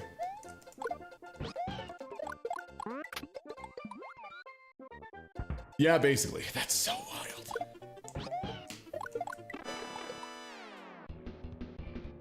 Now I'm just hitting this. Also, I absolutely love that for a frame you see the charging shark. Yeah. Yoshi can't swallow that. What?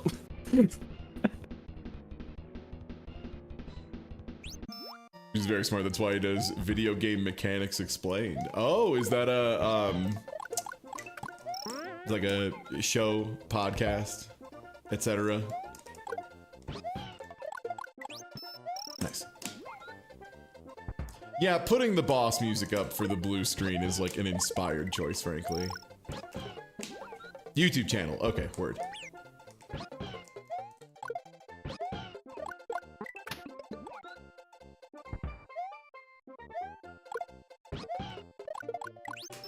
Okay. I think I'm starting to get the feel for it again. Bastardo! Yoshi!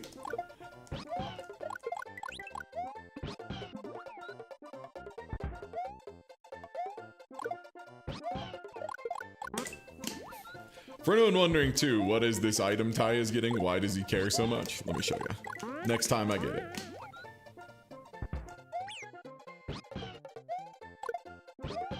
If I can. Nope, too far away.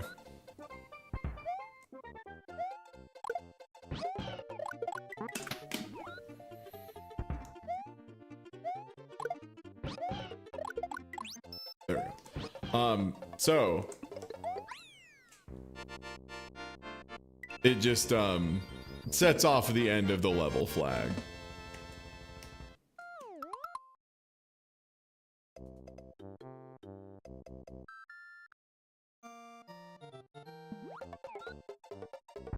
God, it even holds your state after leaving the level. That's really nice.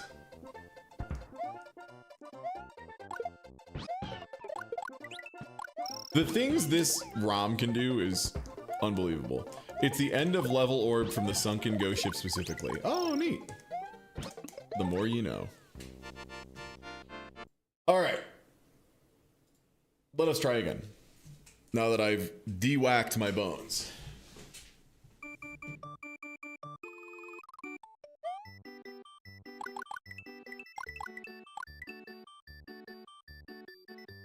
And Mario. But yeah, hey everybody, thanks for hanging out today. This is just something I had been meaning to work on forever. Had some, you know, more chill stuff early this week. Yeah, tomorrow a little bit of Grand Blue, which I'll probably end up starting earlier than I said. I think I put it as like 3 until like 5 or something, but likely I'll end up earlier. Will you be doing more Kingsfield in the future? I'm considering it. It was interesting. The viewership was falling off super badly towards the end, which, you know, it is what it is. I understand it's a very slow-paced game, but it was, yeah, it was starting to fall off really, really hard. So probably not, honestly.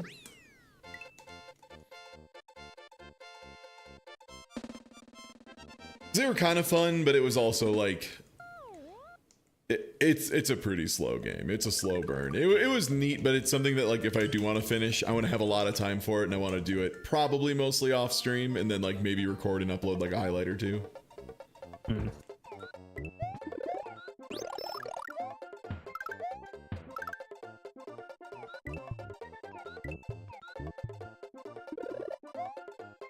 There were definitely a few times where it was just like, okay, I just need to know the one place I need to go.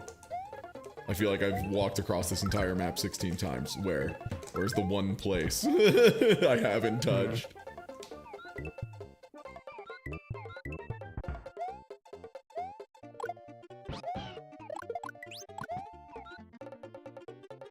Let's go. Yeah, Shadow Tower Abyss is the one I was thinking about checking out. Yeah. It picks up once you reach the brown area. Fuck you, Seven. Go fuck yourself, you piece of shit. Horse's ass. I know that chatter meant well, but it was just like the perfect encapsulation of why backseating in that game was just not worth your time. Oops, I forgot. You know, don't touch that. Yeah, that was like the worst game to backseat in the universe. It was so funny. Yeah. For anyone who wasn't there, I was playing Kingsfield 4, and like that game is it's all brown area, like positive for what it's worth, but it is all the brown area. And someone came in and I was like asking for you know, for help as far as like what location where something was, and they just said the brown area. And I have a feeling I was a bit more worn down, a bit more ragged, and a bit less pleasant in general, but yeah, it was not good advice, and I thought they should know that.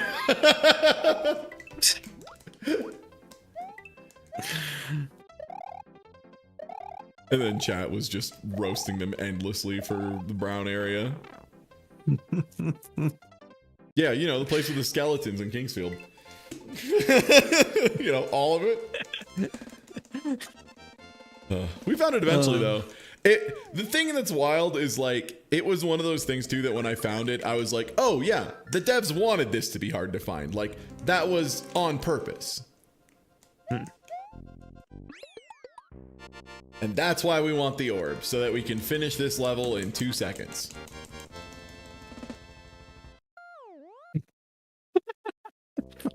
Thanks, Maddie. Maddie's really smart, you know?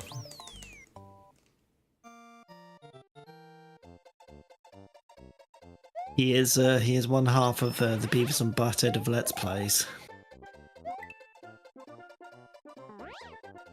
God, that Final Fantasy VIII playthrough is so funny as well. Ungenuine gaming.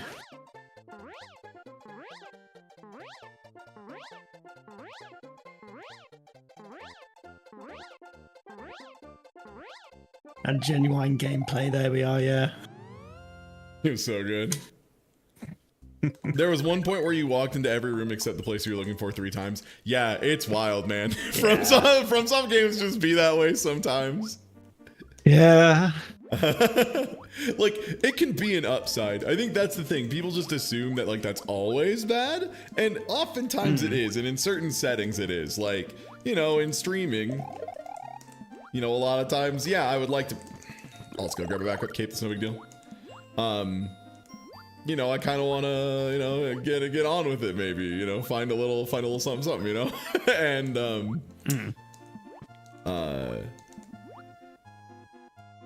they aren't the best for that.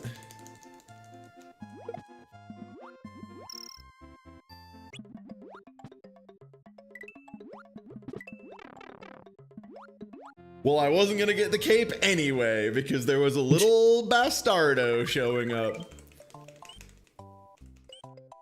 Yeah, Kingsfield 4 is not a getting on with it game for sure. It is a grinding, like, the thing is, getting lost for like 4 hours and only finding the thing at the end of 4 hours, I would say is like an integral part of the Kingsfield experience. I would say that's like part of Kingsfield. Like, to remove that would be to be creating ungenuine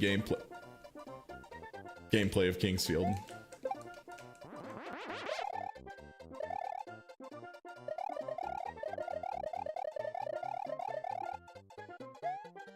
I love getting a backup.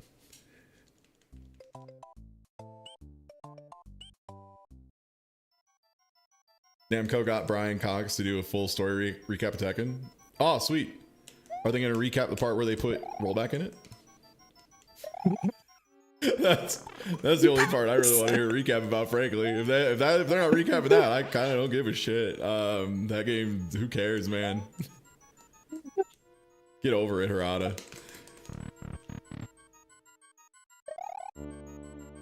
Oh, I don't know why that got me so hard. It's just, it's wild because like we live in the era where for the most part rollback is like understood to be like the assumed default. Like, yeah, you have to have rollback or else like it's not a functional game. And then Tekken's just like, yeah, we're just gonna release not a functional game. And it's like, holy shit, right? That's crazy. So what? You'll just do it.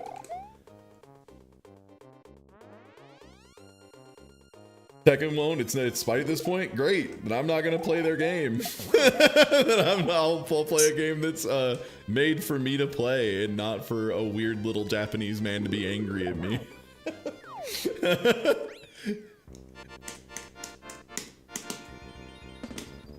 I will ask you for shit, Harada. I will specifically ask you for shit, and that shit is just rollback, man. That's it. That's all I'm asking for. I swear, they act like we're asking them for something crazy. I want to play the video game I like online. What? Oh, what? Oh. Ooh.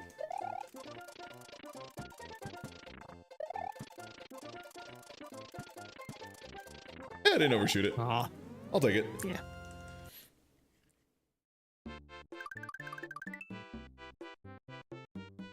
Oh man. So have you been playing Grand Blue at all? I've been, you know, man, I'm really bad at like just starting like, damn it, Yoshi. Yeah, I'm really bad at like just doing the like the fight games offline and everything. It's I'm mostly just the only real practice I get is when, you know, friends kick my ass. Oh yeah, I mean for the most part, same. Like the only time I really like I'm only get like Saturday when I go for the tournament, like the one part of the day where I'm not playing Hyrule Warriors. That is, I want to say the first time I've played Grand Blue versus Rising offline actually. Other than that, it's just been yeah, ranked tournaments, playing sets with friends, all that. But a pretty good amount of it. Yeah, I do need to Bastard, bastard fell asleep, thank God. He had my number. Yeah, I do need to like give it a little bit more because I've got the when you were mentioning the whole minimap thing where it's just like I don't understand this game. Like I am definitely that with Grand Blue at the moment. But it's like don't get the game positive because it's fun, but I learn something like almost all the time. But it's still, I'm still strive pilled. Unfortunately, I still can't get that out of my system properly. Understandably so. For me, it's funny because like they nerfed my character, nothing but that, and everybody's like declaring him as top 1 now. And he's also still not winning any events. And it was just like the takes were getting so wild and out of pocket that I was just like, yeah, I'm good. I'm just gonna wait for the next one. Hey, I might play some Elephant. Yeah. And also like Grand Blue's out, Under Night's out soon. And that's what matters. Let's be real. Yeah, you got a bunch of things to like sort of play anyways. No. Oh, stuff.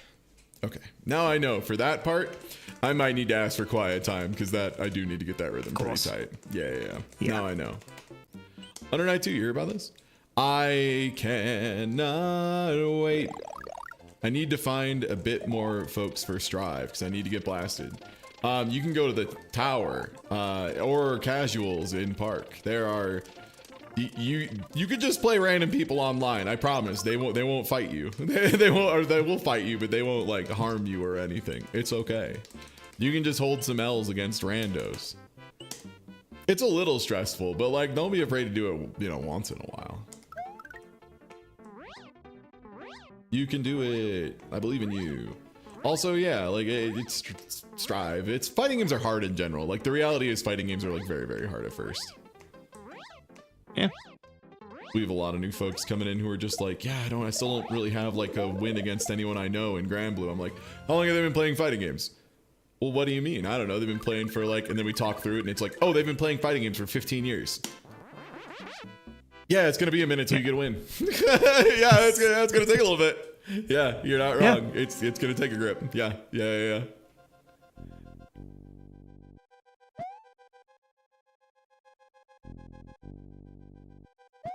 Also, Tina Hags does have a point. It's true. If you want to fight people, the cool people, that is, yeah, the patron Discord. That is, I mean, hey, I'm biased, but that's my favorite channel in the Discord. That's the one I definitely post in the most, like, by a lot. No bias, but if you go by post count, extremely obvious bias. Oh, he doesn't jump until after you're under him, bastard. Oh, I thought he would jump before I got to him. Damn, that's crazy. Yeah, I'm careful. I actually had a conversation with a friend who's also like kind of like stepped away from Strike for a bit because he was a Happy Chaos main. Mm-hmm. And yeah, they allegedly had a bunch of system changes to the point which is like, I just don't want to learn him again to be able to win. And I'm like, yeah, I kind of get where you're coming from now. It's like if your like main changes so much that you're like you'd have to like sort of go through it again, and you're not willing to relearn the character. It's, I mean, if you don't like where the game's at enough, yeah, like I get it. Like at some point you do have to expect that there will be changes made to your main. I'm not used to not having cape here. Yeah. I feel like it's gonna happen at some point, and like you're gonna have to deal with a patch where there's like a couple nerfs here and there. For me, it was just very much a case of like, I'm just gonna. There's 12 other games that I want to play. Like there's 12 other games I want to play. I want to speedrun Super Mario RPG and put enough time into that. I want to put time into this because this is something I've been meaning to learn forever. And even if it'll probably end up taking longer than anticipated, but you know, at the very least, when I start, I should be in a decent enough place that I only make a little bit of a horse's ass out of myself instead of like a full horse's ass. The good news, though, is that was still pretty well on track to be like under 15 minutes or so.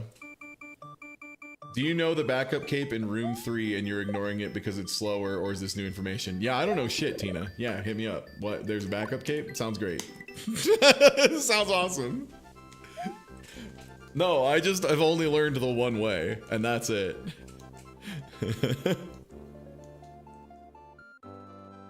There's a backup cape in room 3. Okay. Good to know.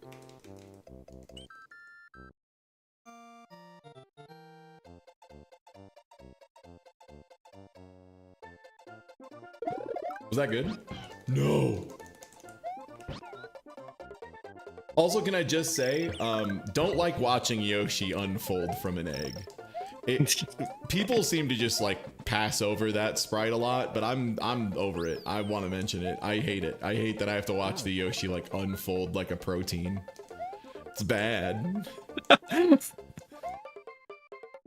No, I didn't mind it until you described it like that.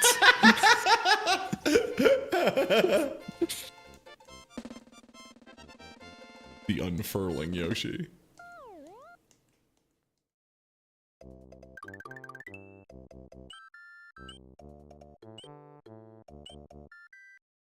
Yoshi prion disease.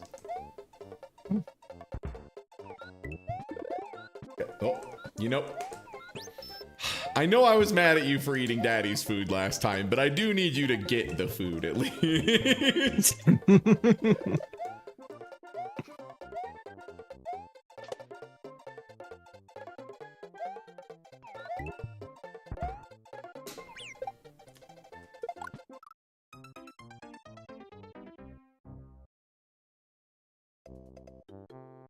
You get like a backup Yoshi? Is that a thing? Is that a thing?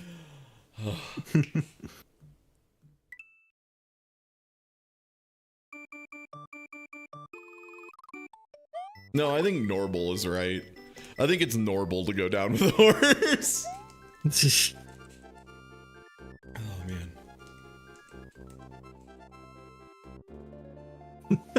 Tina.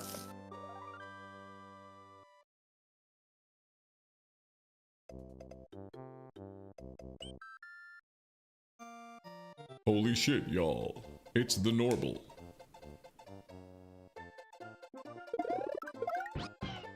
Yeah, I'm still a little bummed that El Paso's didn't hit. I ended up like, it was nice. I talked to a few friends afterwards, like about like, how did you feel about this game? Because like one of them in particular was like, yeah, I really like the music and aesthetic, but I had some pretty strong opinions. But I'll wait until one of them in particular, one of my friends, Christian, who is like the most universally up on games person I know. Like he lets so many things slide. Like that new Gungrave they made, like everyone else I know, even like the most hardcore like Gungrave fans were like, you know, hey, it's kind of got a lot of old jank to it and this, that, the other. And it's got that like couching it in a lot of, you know, statements to keep it safe. Nah, Christian was just like, yo, it fucks. It's so good. Like absolutely that kind of dude. And even he was like, yeah, you know, I've got some things. I have some reservations about it. And I was like, okay, if Christian's got some reservations, I want to hear that because this man doesn't have a mean thing to say about anything. And yeah, we kind of just came to the same conclusions of like, it's a shame that the gameplay does not match the level of the writing, like even in the same ballpark. Mm.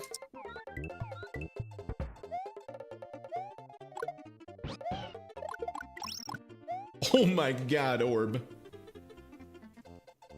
I saved Yoshi this time. Banes and Narble. Gonna buy some Borks. Norble is my favorite Eddie Murphy movie. You know, I don't think I've ever actually watched Norbit. Is it funnier? Is this like Chad, is this like a situation like Morbius where it's only funny until you've watched it and then it's fucked up?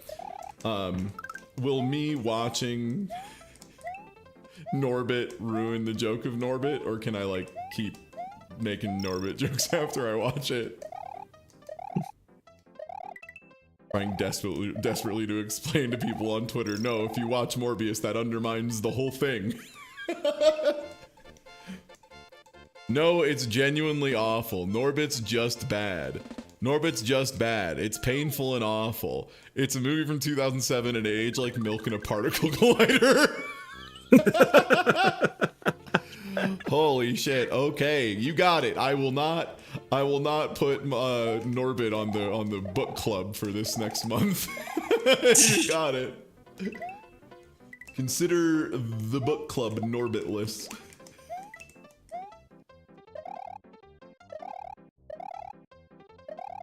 Oh, speaking of Morbius, I've seen 15 minutes of Morbius. How was it?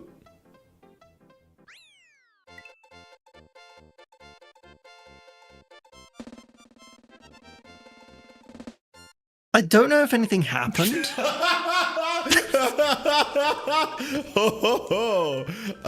That delay told me everything. That told me everything I've ever needed to know. Also, yeah, hey, Outer World won in like 3 minutes and like 45 seconds. Not too bad. Yeah, nice. Yeah. I mean, the reason I watched it though is because I was half watching it while I was also streaming as well. Because I did a like sort of, haha, £20, and I'll put Morbius on a very tiny screen in the corner, and I got paid that. And then I put £20 to turn it off. I got that 15 minutes in. I was like, oh, sick, cool. But yeah, no, it's God, it's a nothing movie. Yeah. Speaking of Marvel properties that are nothing. Uh-oh. Uh-oh. Do you see all that shit about the new Suicide Squad game? Dude. When I saw the revised trailer, and I'm just like, they're doing exactly what they did in the movie, like in the first movie, to the game. To the point that the game is just it's just a loot shooter. It's just boring now. Yeah, that's all I've seen. Yeah. The UI is horrendous, and I have never seen a game that is universally described by no less than 2 game reviewing writers and 2 of my friends as it just looks like every character is a worse version of another good video game right now. Like one character is like, yeah, that character just controls exactly like Spider-Man does in the new Spider-Man games, except slightly worse. And oh yeah, this character here, oh god damn it, I always said that. This character here, yeah, they control exactly like Anthem, but worse. Like, oh, this character, they control like this other game, but worse. Oh, it's out. Oh, well, it's been reviewed.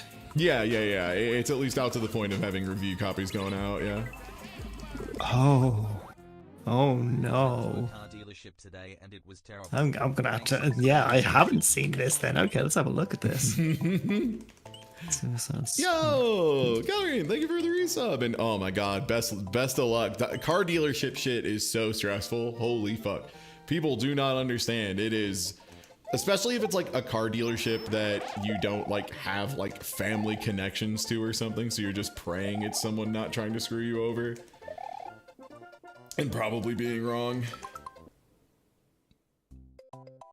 Yeah, they flew journos out for a preview event, and then they still like came back and were like, yeah, this is dog shit.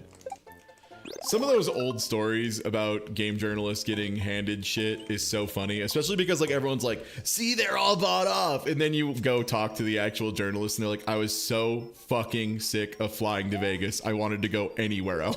I was so sick of having to get on a plane and fly to Vegas and then do some stupid shit in Vegas to get a screenshot. And I just wanted the screenshots and I wanted to go home. They gave me a fucking army helmet with my name inscribed on it. That's fine, I guess. I don't want it though. I just want to be with my wife and child.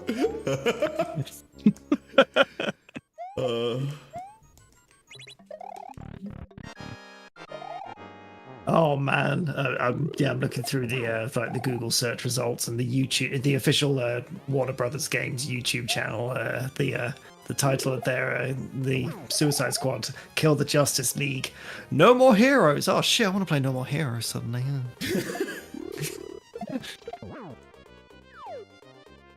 I want to play No More Heroes 2 specifically. Yeah, and none of the other ones. Actually, I shouldn't say that. I haven't played 3. I just watched some friends play 3, including some friends who were like super into No More Heroes, and they all came back kind of iffy on it. So I was like, yeah, okay, I'll probably wait until it's on sale or whatever.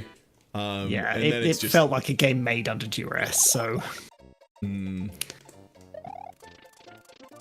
yeah, 3 is fine, but fine. Yeah, it won't hit anywhere near as hard as like No More Heroes 2. Yeah. The thing for me, Teddy, is I like I think aesthetic and story and character delivery and music of 1 a little bit more than 2. But as far as gameplay goes, you could not force me to play 1 over 2 with a revolver to my head. Because I just think 2's gameplay is just so much better. The only exceptions being, I think, a couple of the boss fights towards the end of that one in particular are some real fucking horse piss. In particular, the final boss, I think that game in particular suffers from something that some games get hit by, where they review much lower than I personally think they should, but it's almost entirely because the final part of the game is really miserable, so it leaves you with a really bad taste in your mouth when you're writing the review. And that's just, I think that game got hit by that to the 10,000th degree, because straight up the last boss fight against like Batty Jr. or whatever, it's just too long, it's too punishing, and it's not like, or yeah, Jasper Bat Jr., it's like not particularly interesting. It's like too punishing too. Like, it's one of those things, if it reset more in like more of a forgiving way, I think people would also be like way less down on it. But it makes you do so much, so many times, and there's like so many little cheap hits here and there and like QTE stuff, and It's particularly bad for where it is. All right, it's time for Mario to do a mustache ride. Yeah, the random Mustache one ride. shot was. Thank you.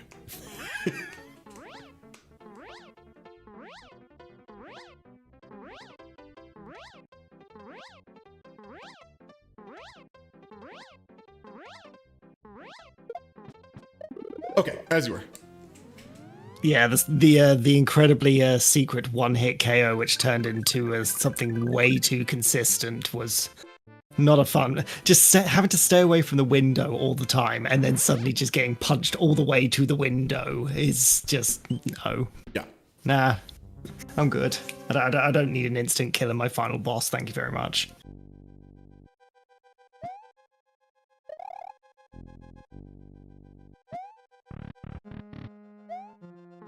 Yo! He doing the trick. He doing the trick like a real Mario player. Bada bing! Bada bing! That's what he says. Mario, bada bing! Nice flight. What, Mario? Oh my. This is a fucking train wreck.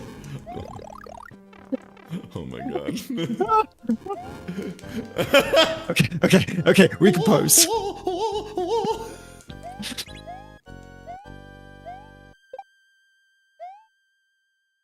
Damn, Sebmol, yeah, I remember that quote.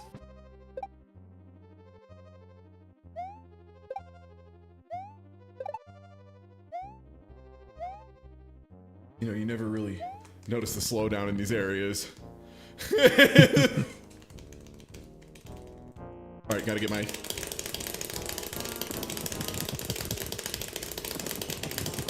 Oh, Bowser's so fucking mad. Yeah, it's important to do some really strong frame perfect teabags. It really sets him off. gets a good RNG. Yeah?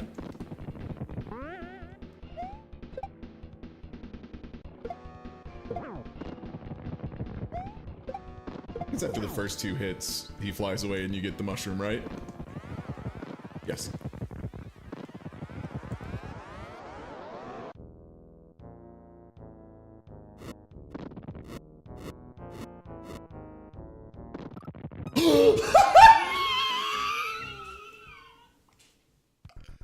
I looked away for just a moment. I was like not between the fire. I thought I was between the fire and I was incorrect. I was not between the fire. I was in fact not between the No. I wasn't. I was wrong. Okay, so now to find the backup cape so that... Now to find the backup cape so I have it for the future.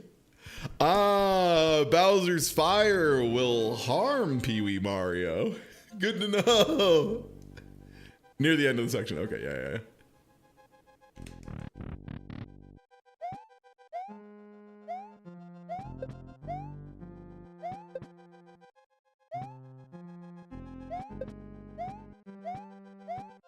Up there. Yes, okay.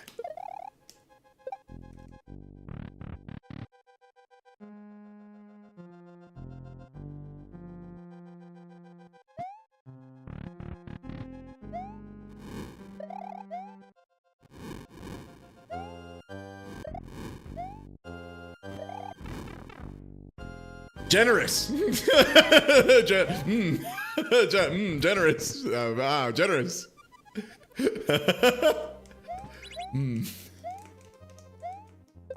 Very good, sir.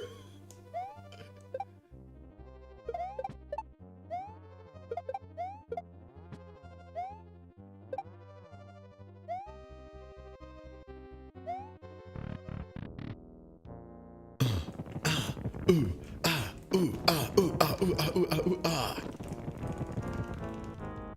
Okay, seeding the RNG again.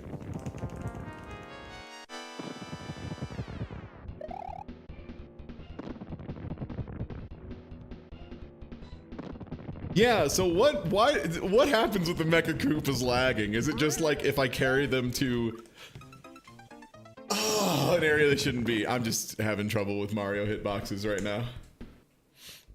This is my fault.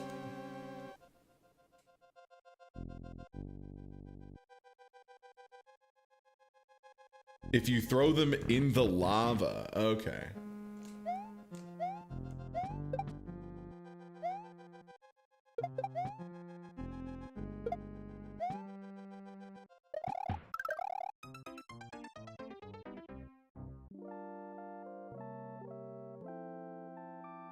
Okay. We definitely have like a good run in here. I just need to not be stupid for a full 15 minutes. Let me... It's so blue in here. What the hell? Whoa, what happened? Whoa. Okay, so don't put the funny guys in the lava. You got it.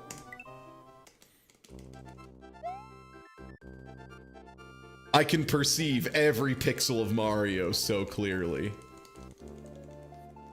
I've unblocked my blue.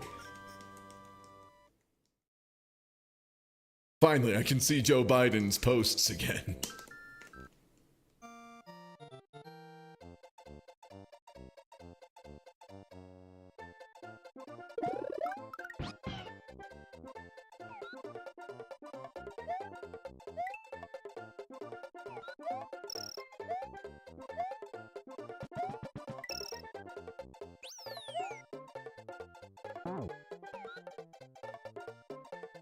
Oh.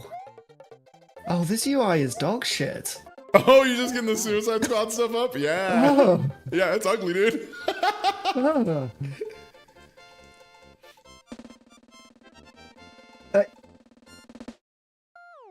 There's something about good UI where it's in your vision all the time, but also not really noticeable at all. So it's just kind of you.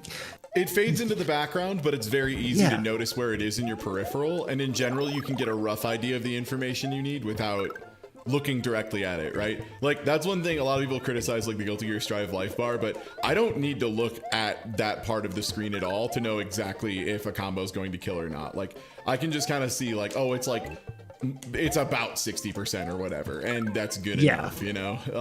So that stuff's really cool. Whereas that one, I think I could stare at it and you could ask me a specific question and I don't know if I can answer it. Like, yeah, I mean, okay, it's not so much the information isn't there, it's more that I actually have to actively look at something which isn't happening on screen, like literally the very corner of my screen, to just get an idea of like where I'm at. Like, am I about to die? And just glancing away, I have to actually glance all the way back to the center of the screen again. Like, it's Yeah. there's and God, everything's so fucking small. Remember when people thought I mean, the original Strive combo UI numbers in like the beta were way worse. Like, they're fine now because they've turned the transparency down. Like, I liked them stylistically from the beginning, but they were way less transparent, and holy shit, if they were at original value now with characters like Asuka who just keep it up at like 30 plus for a long time, yeah, you would just have the background replaced with just like a hard number 30, which honestly, funny, based, very Asuka pilled. That being said, I get why people wouldn't like it so much. Yeah.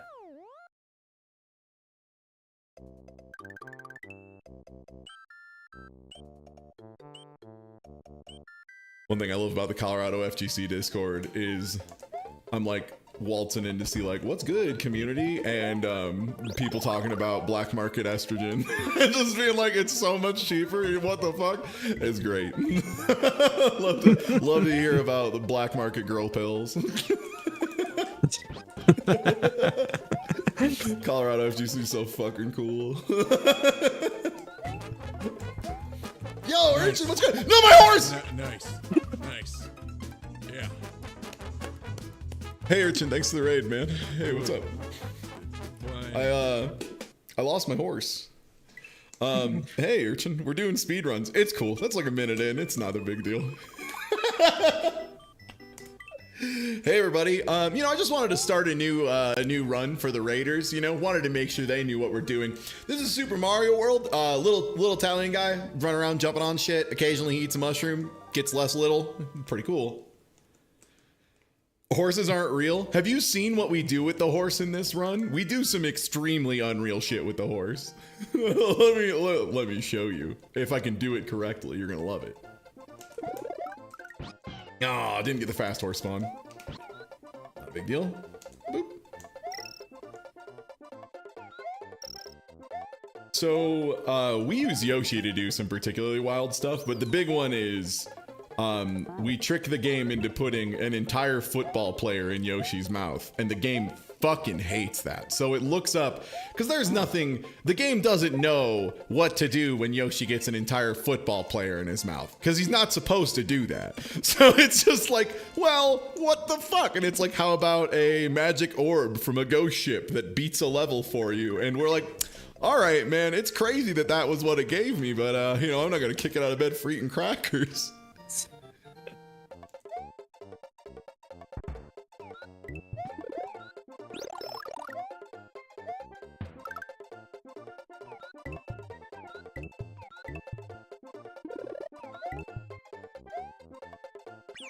Just like a little frame too slow there all the time. Or I'm just jumping like a pixel too early. Something. Oop, messed up.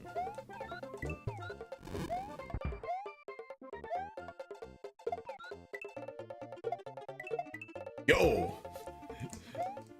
Alright. I did it wrong.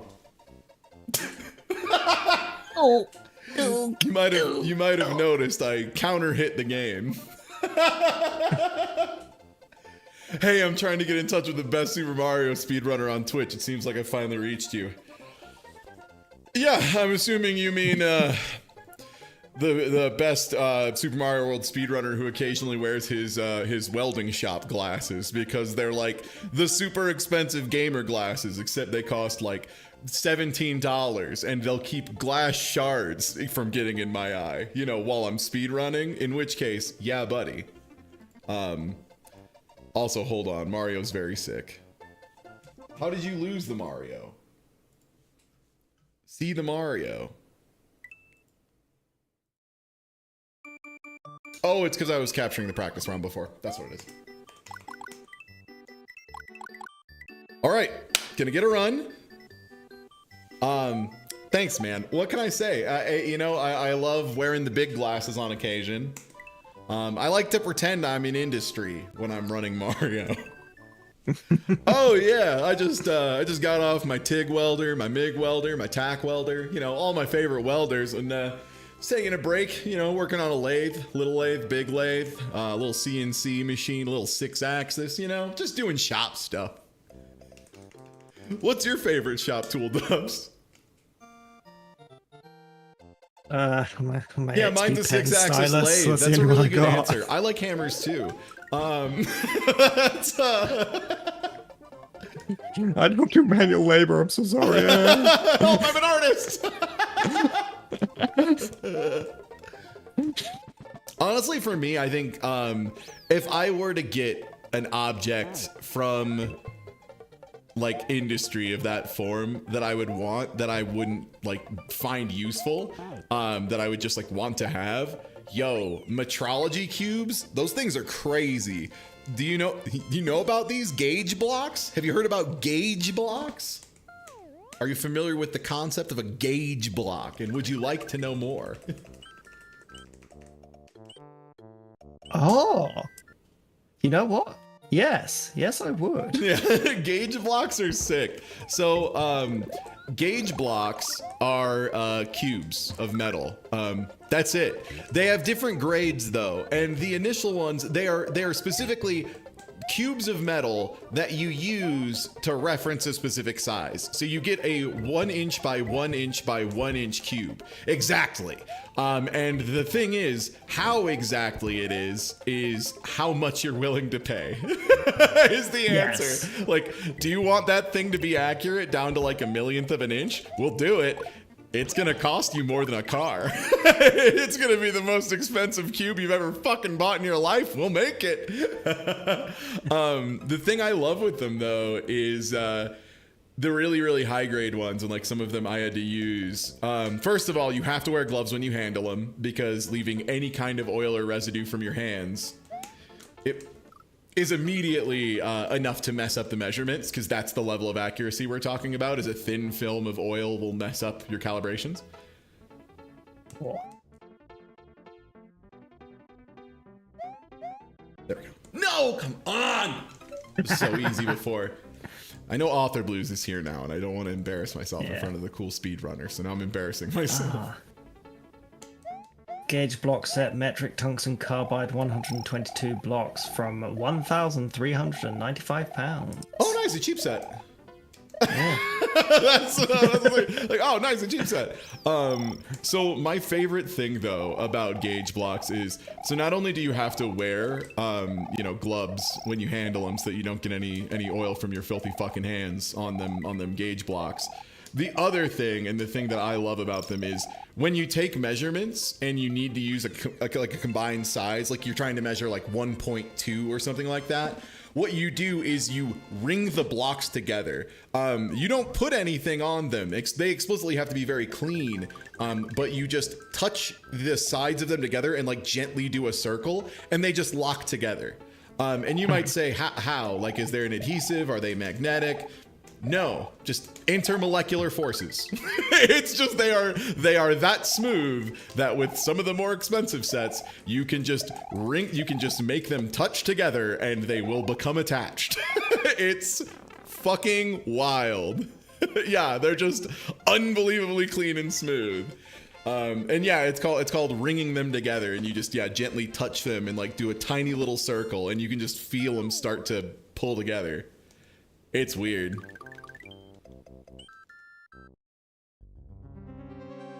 Man. Yeah, they're cool. Oh, I was almost gonna do this. What a moron. What a moron. He's gonna do the castle? Fucking idiot.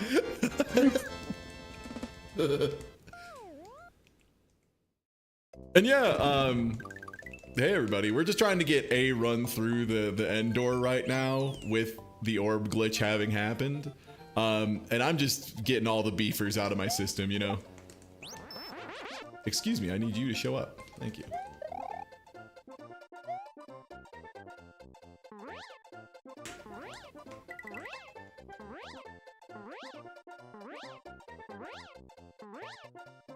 Trying to find the more expensive ones. Oh, you So far. You have to order them directly. Yeah, those are things where if you want those, you call the company, and the first thing they're gonna ask you is, "And what factory do you represent?" What factory do you work for? Okay, great. The starting prices for some of the highest grade ones I've personally seen was about $75,000. For just a set of a handful of cubes. Yeah, industry pricing, man. Yeah. Because remember, the thing is, like, the people who are using this, what they use it for is when Ford is like, okay, we need to check and see if this is the right length.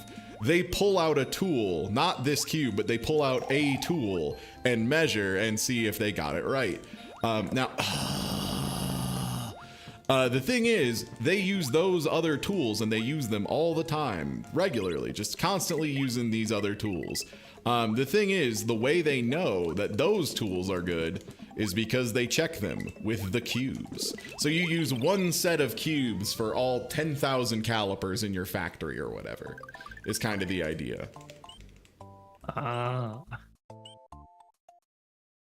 Oh, they expense this shit? I mean, the company, like the factory buys it. Yeah, it's not like a thing an individual buys. It's a thing like a factory buys.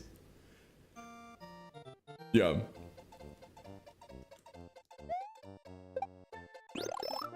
If an individual owned one, that would just be the hugest fucking flex, which is why I want them. That's why I want them. That to me is like king shit of engineering flex mountain. Is like, yeah, I've just got some fucking metrology cubes. I keep forgetting to duck before that ghost. So embarrassing. James Cameron probably owns some cubes. Yeah. I bet James Cameron has like some like rare cubes that We're in like a ghost ship or something too. He's probably got cool ones that like have a story. You know how directors are. The cubes that built the pyramids.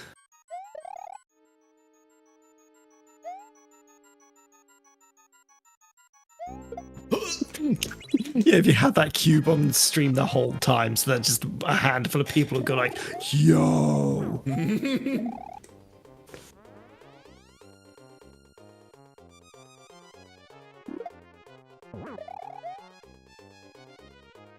That was a little bit early, but I don't mind because it can't hit him on the way down. There we go. That's the meaty. I love that it's so easy to meaty this dude. Like, you just do a projectile set play setup. You just put the projectile on top of him and he spawns in on it. It's beautiful. That's the good shit. Man, that's been one really fun part about playing Hyrule Warriors Definitive Edition again, other than, you know, that it's like the best video game, I've like gained a much better understanding of a lot of the characters' kits via like getting better at fighting games, and then also just having the community resources this time. So I just know everybody's optimal stuff at all times is like so nice. Mario, go in. Sometimes the Mario does not desire the zip. He simply says, none for me, thank you. Jack. Cubes.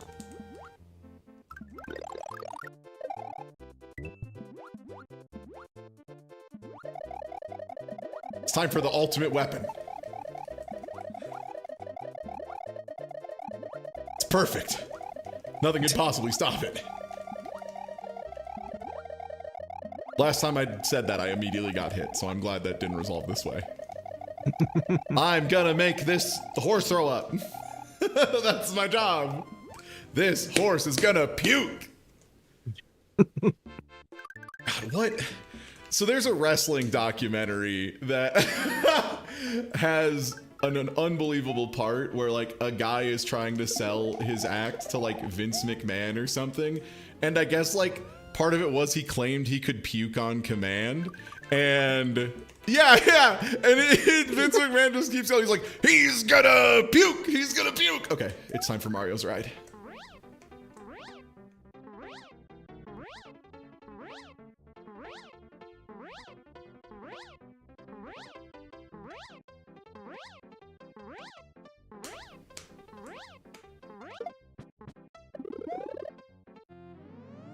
Nice. Closer than I'd like.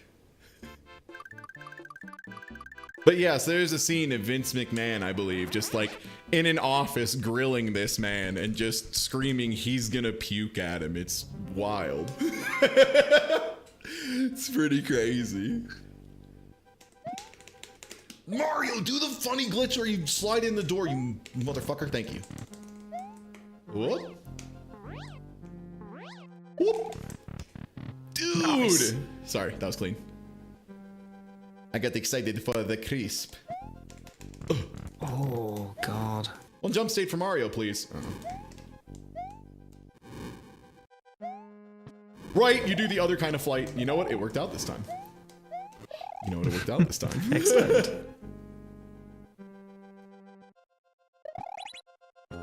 Holy shit, I get to enjoy the joy of having the cape in this room. No!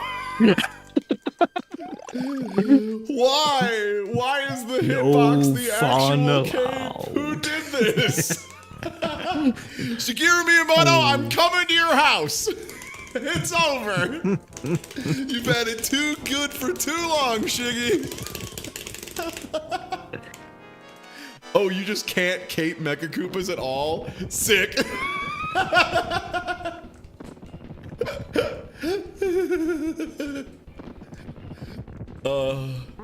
They don't give a fuck. Damn, that's sick. Oh! No, my Koopa. Thank you.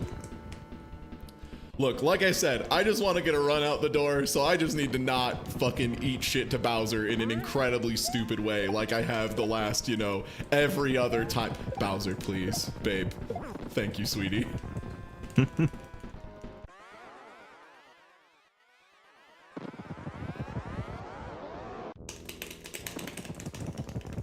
Careful of fire. Tina, please.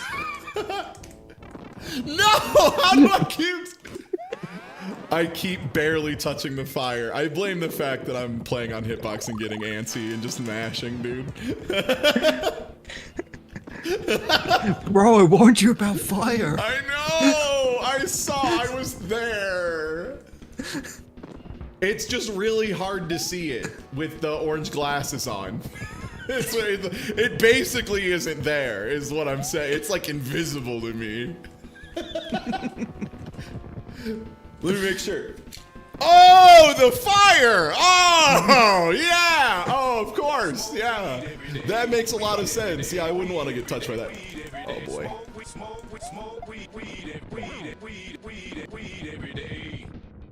It fears fire, arisen. Taking those in the middle, taking that off in the middle of a match was like not my greatest idea. Oh man, I just flashbanged myself a little bit in the middle of this fight. Not my best play.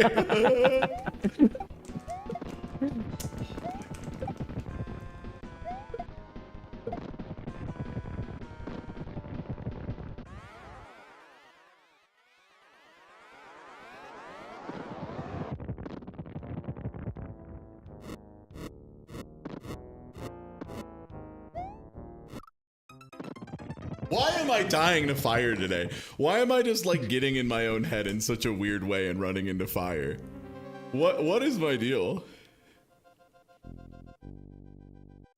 Oh, can you spin jump fire? Holy shit, I had no idea. Well, now to never lose that way ever again. Thank you, Tina, for waiting until the correct comedic moment to reveal that to me. Thank you.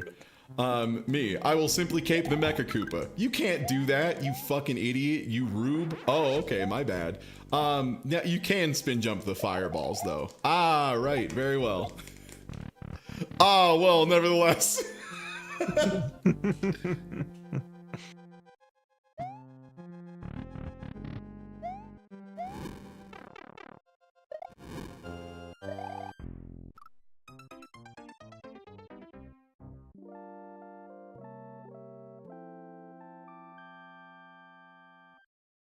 Okay.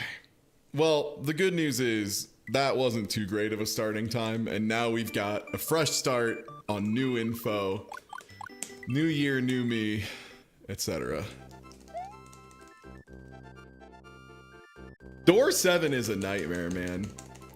Hitbox isn't bad once you get used to it. I can't imagine playing a platformer with it. It's the same as you play anything. Like, it's true, because like, platformers used to be joystick games, you know, like in arcades.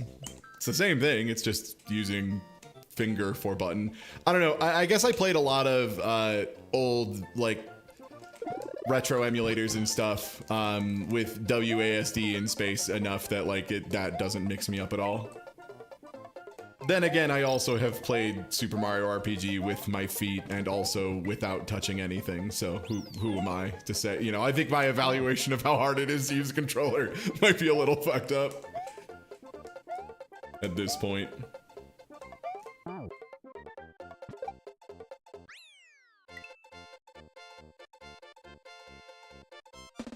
Yeah, the leap motion, using the leap motion controller to play through Mario RPG was so funny. Just like flexing my hand in weird ways, praying it would work.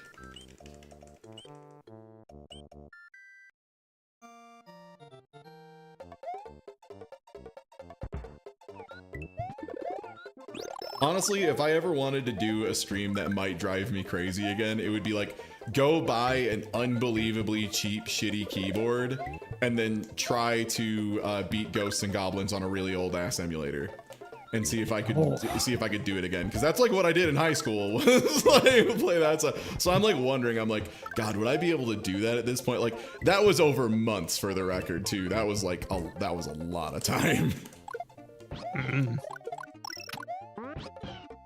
Dang. Orb, I wish you were easier. If you were a little more consistent.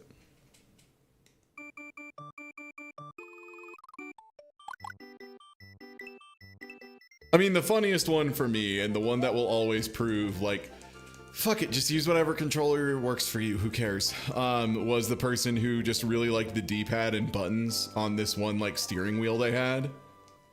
And so they just played Guilty Gear on steering wheel, and they straight up beat Dogura on a steering wheel. Just like, that's a real achievement. All this other stuff, like, look, speedrunning's cool and all. Speedrunning isn't like spending its entire lifetime dedicated to the craft of beating your ass, you know, like in the same way that Dogura is. So like beating Dogura like that, that's crazy, man. Dogura is like a legend of legends, and fuck.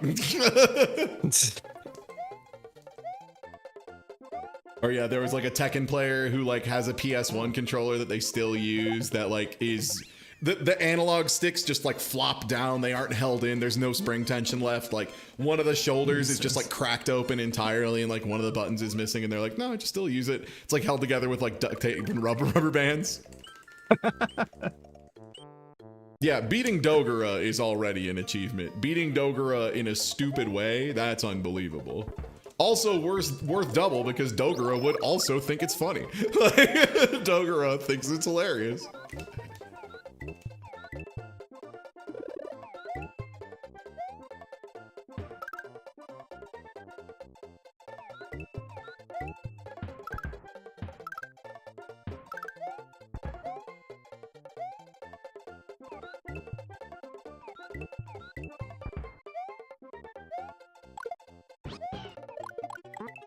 That one I didn't go far enough. That was on me. My movement up to that point was way better though. That felt fast. Outside of, you know, messing up that little part.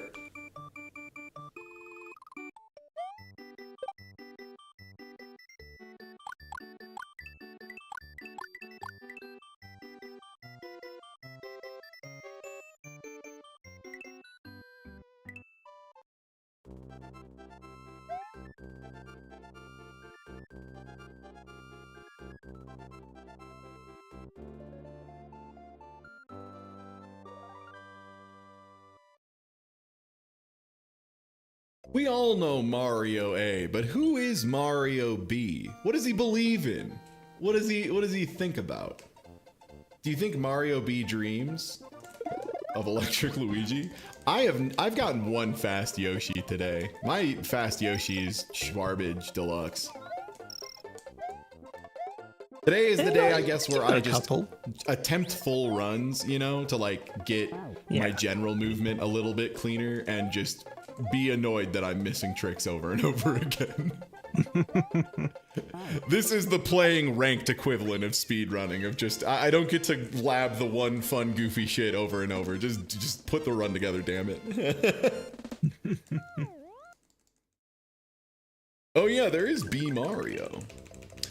I should play through Super Mario Galaxy 2 again. It's been a good number of years, and that game's unbelievable.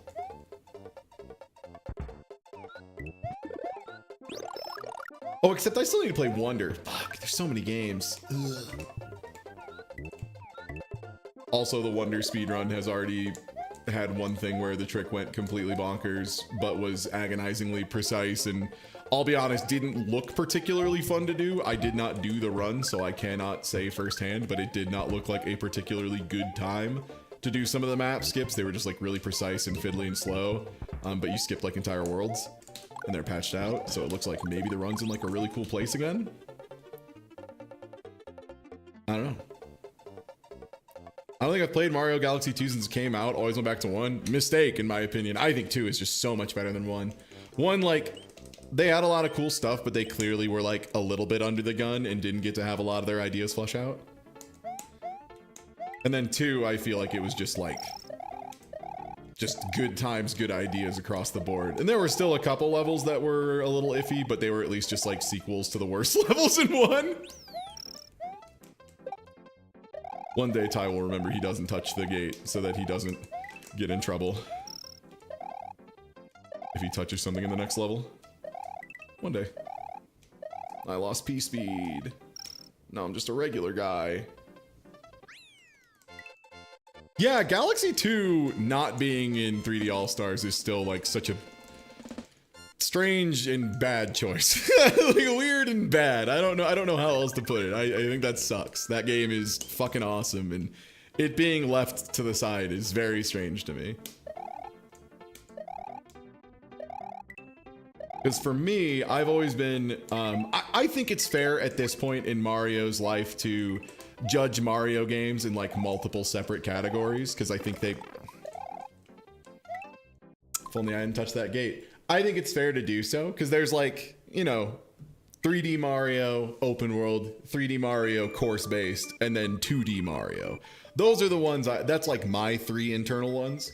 And I think for a long time, like I like 3D World, but I think I like Galaxy 2 more as far as like a course based game. That being said, they're wildly different.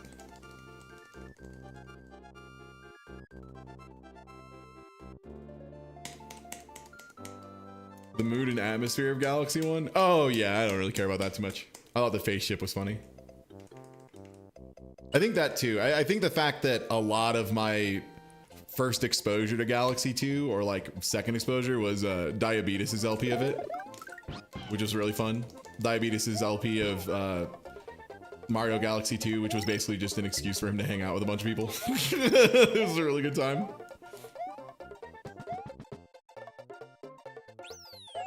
Incredible LP.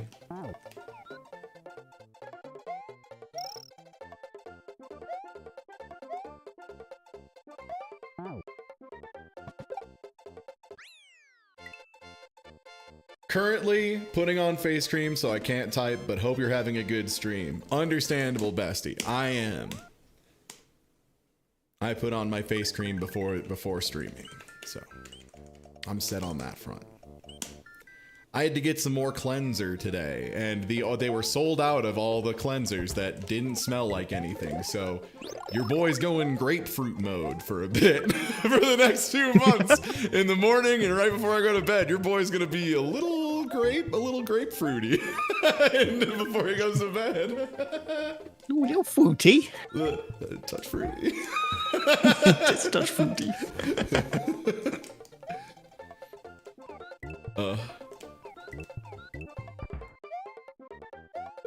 I'm opening up Clip Studio right. I can do that? No! I keep looking away for just a moment. I shot out a fireball and I ran the entire screen length with it like I was trying to follow it behind it for fucking plus frames.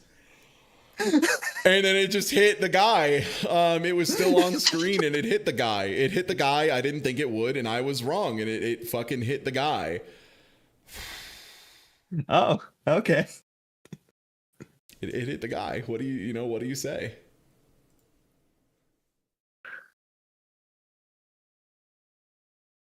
Sometimes you hit the guy. Yeah, what am I, a desk combo video? I like that. That's a deep cut.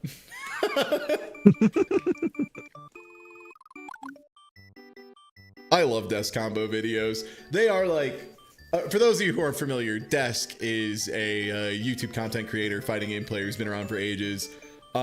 They are famous for doing combos that, even though they are a combo monster and somebody who's been playing fighting games for as long as they have and are like famous for having that kind of execution, they still will be like, yeah, this took me 4.5 hours of attempts to get it once. How long is it? Oh, 22 seconds. It's just like, holy fuck, Desk. And also they'll like come up with brand new like setups that no one's ever done before that are theoretically possible. Like the walk behind the fireball thing, Desk hits some of the fucking wildest Urian combos I've ever seen in my life, where he just like throws Aegis Reflector, walks full screen behind it, has Dan throw a big fireball into the Aegis Reflector, like start a combo, and then they get hit by the reflected Dan fireball, which extends it, and then they get hit by the Aegis Reflector again, just like all that shit. Yeah, it's so crazy, so fun to watch. If you ever want to watch some really wild fighting game combos and just like cut everything else out, yeah, check out Desk. Desk stuff is so good. Usually pretty quick videos too.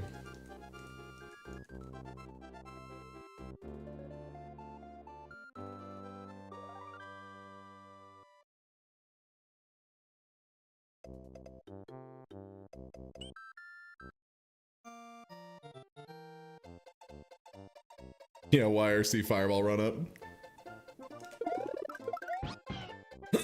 Slushy. Yeah, I'm excited to go to local on Saturday. It's actually been a while since I've been able to go to a monthly at all. Just all the moving and everything, and like trip timing.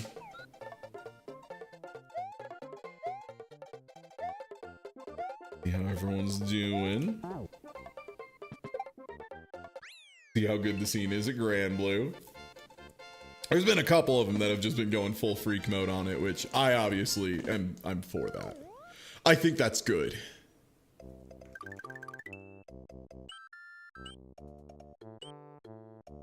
Oh yeah, speaking of skin cream, one thing I noticed at some point is, like, obviously a camera and a bright light to make a camera work are like cruel and unusual to the human form. We all know this. Cameras just are really hard to look good under. This is the usual. I didn't realize the lights in my bathroom are fucking cruel and unusual too, man. As soon as I went back, I was like going to pick up some stuff from the old apartment and was just like, huh, my skin looks literally perfect in this lighting. Huh, my bathroom's really mean. And I was like, okay, maybe I need to get some nicer light bulbs for myself. I just fucked up that setup so bad. Okay, I'll get it. Yeah, I need that warm light. I've got that like blue medical light. I don't know, maybe it's good. So when I show up under regular light, I'm removing my weighted training lights. Sodium lamps? Yeah, give me that one wavelength bathroom. There's two colors in this bathroom, orange and black. You can't see anything else.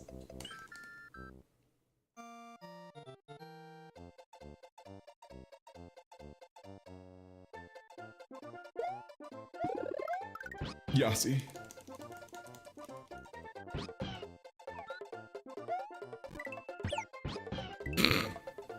No! That fireball was 1 nanometer away from taking this shell out, bro. Oh, Mario.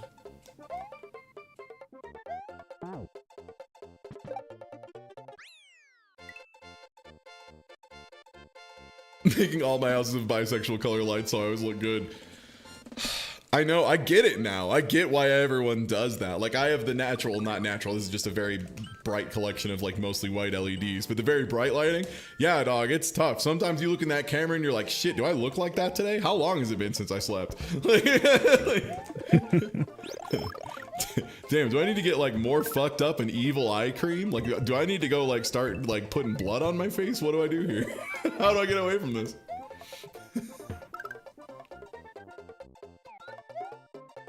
Okay. We take those. Okay, now don't release it at full height. Oh no, how long have I been ugly? Oh no, it's okay, I know that. That one I know. Oh! Skip it up! Yo! Skip it up!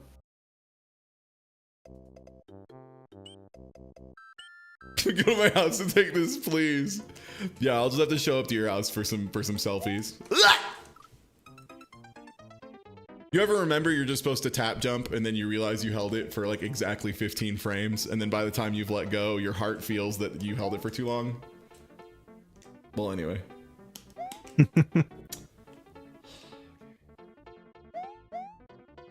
There we go.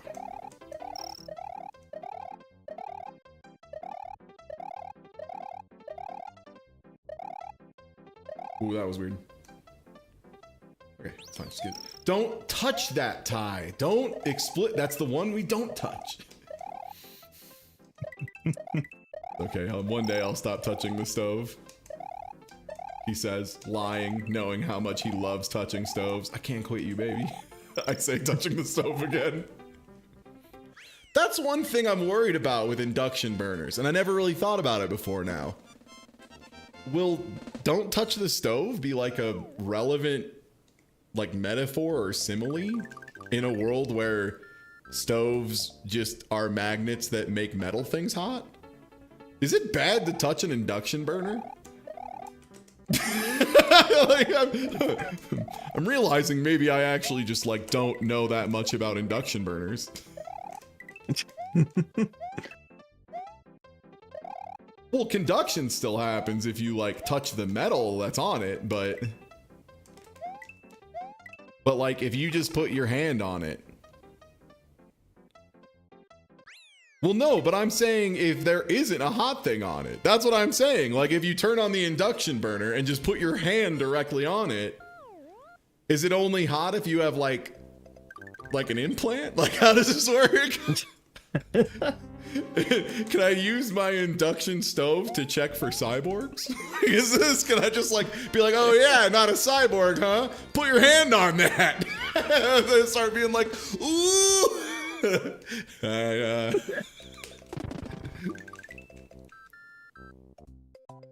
Simply run the microwave with nothing in it.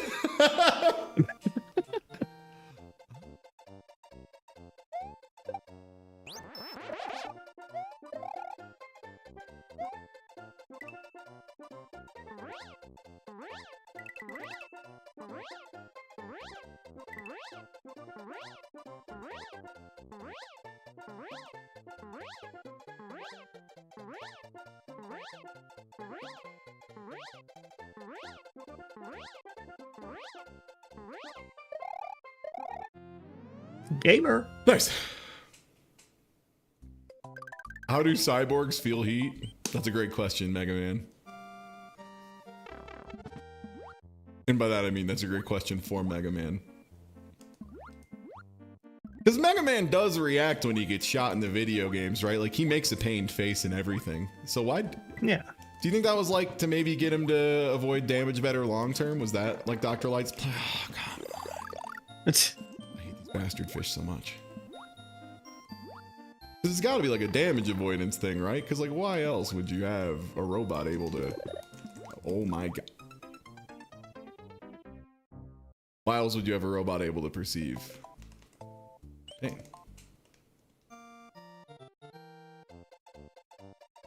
For managing avoiding damage. Even then, it seems like that's something you could do without like pain, right? Like you wouldn't have to hurt him. You could just have him be like, I am being damaged and be aware of it.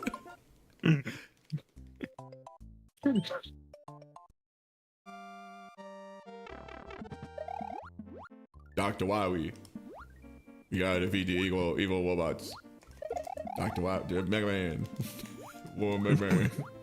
I don't think less dialogue has ever been more influential to my sense of humor than Wowie. fucking Whoa, Mega Man. Oh! Oh, gamer. Gaming! And he's mashing Y so that he has the correct frame rule on the cape. He's gaming.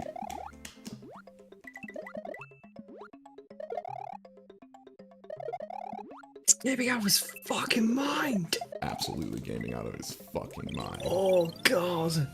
Yeah, no, okay, that was actually kind of hype.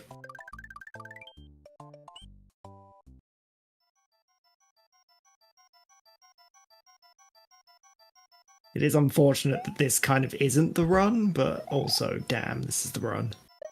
I mean, hey, the first run that gets across the finish line is the run today, man. Like that's what we're going for. Is just getting any across the line, just finding where these weird little pain points are, trying to get the fluidity from one section to another.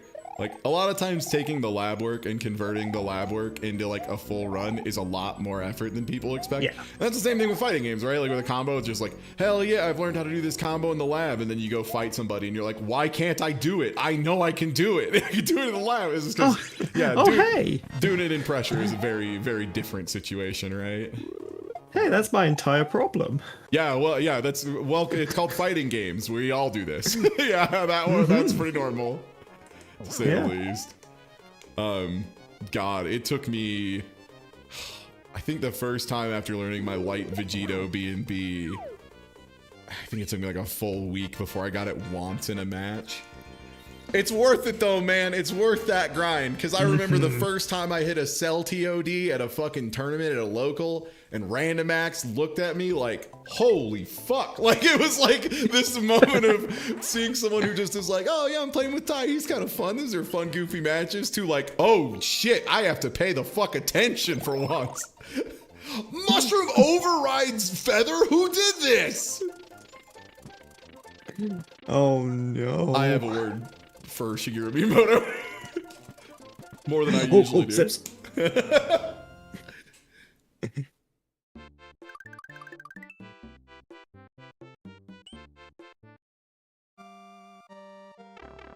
God, yeah. Early fighting game moments are really fun too, because they're like little wins that later on you can kind of look back at and be like, yeah, that was cute. It didn't have too much of like a level going on, but I still think about, yeah, the time when, back in DBFZ Season 1, when Key Charge was like inexcusably terrible, and I had gotten a knockdown on someone, and then just started key charging full screen because I knew they absolutely were going to super dash at me. They were just going to reflexively be like, oh, this idiot, time to punish. Except what they didn't know is if you instant key charge and then let go, you have exactly enough time to do a level 3 on reaction to a full screen super dash. Rest in piss. Joyful times. Mushroom override stored. Okay, word. I was thinking they'd have some kind of like smart priority of knowing that mushroom is worse, you know? All right, flight time.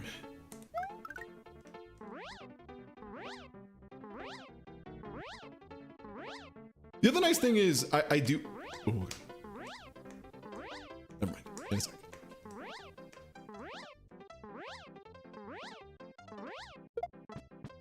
Okay.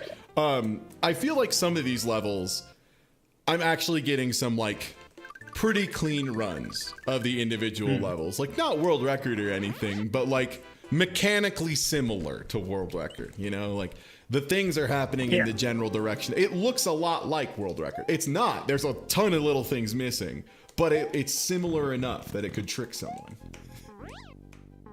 Yeah. Then I do World shit like record that. adjacent to the point where, oh, with practice, be able to do this. Yeah, this could be a real one. Weed every day, weed every day, weed every day. Smoke, we smoke, we smoke, weed every day. Do you remember how in the Mega Man RPG games, Mega Man was actually a human child who died in infancy from heart disease, and his father revived him by converting his soul into a Tamagotchi that lives in his fraternal twin's iPhone? Oh, you mean Mega Man EXE? Like Battle Network. Yeah. I love Battle Network. there is only one person I know of that can easily claim that they like Battle Network more than me. And it's because her previous handle was literally Program Advance Master. Oh! Yeah. Yeah. Welcome for so many people to get hit by a truck. Yeah, that's what the PA stands for. One of my favorite Emily stories, and it's so good, is so like everybody has at least one time where they had a fan interaction that just like went really goofy, and Emily's is so good because what it was like somebody came up and was like, oh yeah, what's the best program advance? And Emily was just like, Gator, it's Gator. It's obviously Gator. We all know it's Gator. Like, didn't even entertain the question for a second. It was so fucking good. Oh, just immediately, it's Gator. Like, looking at them with, like, contempt, just like, you dumb fuck, why are you wasting my time? It's Gator. Like, we all know it. And she's right, but it was just so funny that she's like, I feel bad now in retrospect, because they clearly were, like, just trying to talk to me and, you know, like, be involved with my interests and be very kind, but, yeah, I mean, it is just Gator.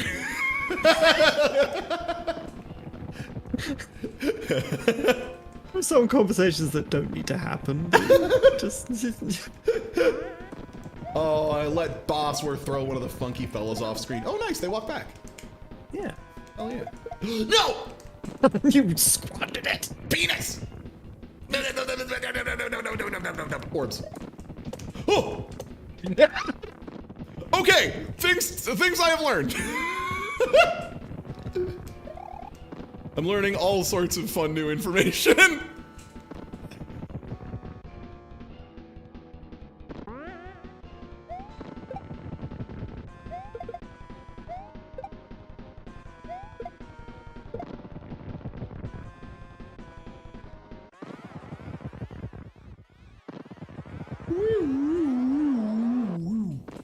I would make my clown car sound cooler if I was the Bosmer man.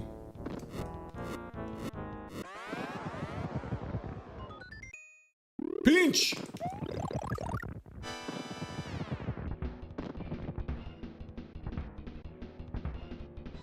Yeah, Bowser's like setting a new PB today. Like, we're here for me to set a PB, but let's be real. Bowser's the man setting the PB today. He has killed Mario more successfully than ever before. Excuse me, sir.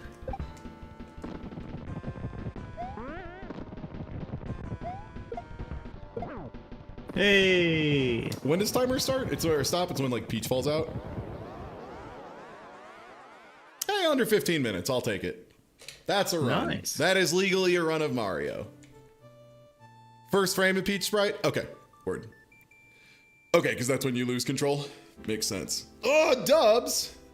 Are you doing art waiting for me to actually finish?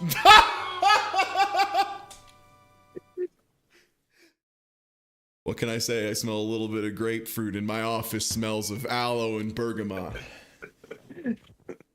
What an incredible smell. Yeah, not bad for a first run, though. I'll take it. Hold up. What? What's up? Ow, fuck. Sorry, I just need my desk.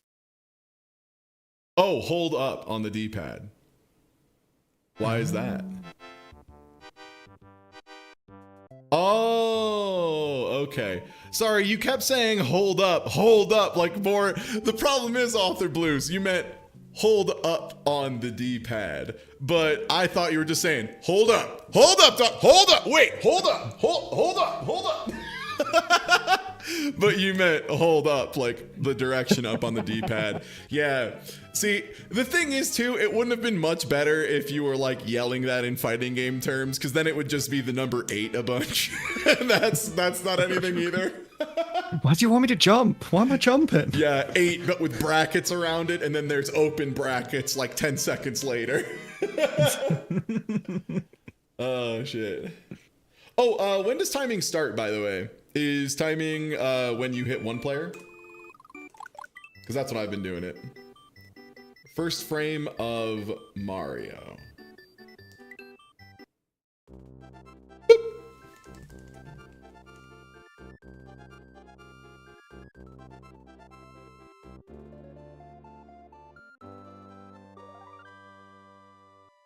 Yeah, don't hold back. You want me to not block? Just this once. I love that the way Mario speedrunners talk about like information and frame data. Fast Yoshi is exactly the same way that like fighting game players talk about frame data, where like if they know it, they will just immediately spit it out on reflex. Yeah. Like, go ahead, ask me how fast a move is. Oh, Batista Beedrill, initial release 22 frames, later nerfed to 24 frames, and then brought back to 22 frames by Kamon's Genius. Thank you. Welcome to my TED Talk. Oh, Soul 5K, that would be 3 frame startup on the first hit and 4th frame for the second hit in Guilty Gear XX, Guilty Gear Accent Core Plus R, and Guilty Gear Strive. In Guilty Gear Zerd, it is instead 5 frames for the first hit and 7 frames for the second. Welcome to my TED Talk. I'm not boasting, it's just compulsion. Exactly, that's what I mean. Exactly, it's just like a helpful compulsion. Like, if you ask a room full of fighting game players information about a move and multiple of them know it, they'll just rip it off immediately they'll just say it. It's awesome. Don't you dare take my horse, I'll fight you. That guy wanted to take my horse. Time to do the thing clean. Jump off the horse. Spin jump. Get the orb. Leave. Yeah, exactly. Yeah, it's a compulsion for... that's what I'm saying is I love that speedrunning has that same, like, that vibe of it's not just understood that you help each other passively, it's like weird if you don't.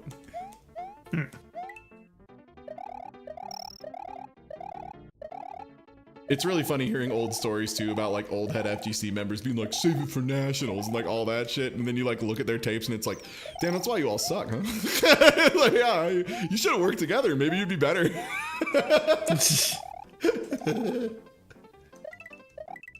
Remember back in the day when, you know, all this didn't matter. We didn't know what a throw tech was and we liked it. That's great, old man. Get in the car. Yeah, I like that it has been pretty strong in the speedrunning community that like if you try to withhold information, you get treated like a little bit of a weirdo. Because I think that's the correct way to approach it.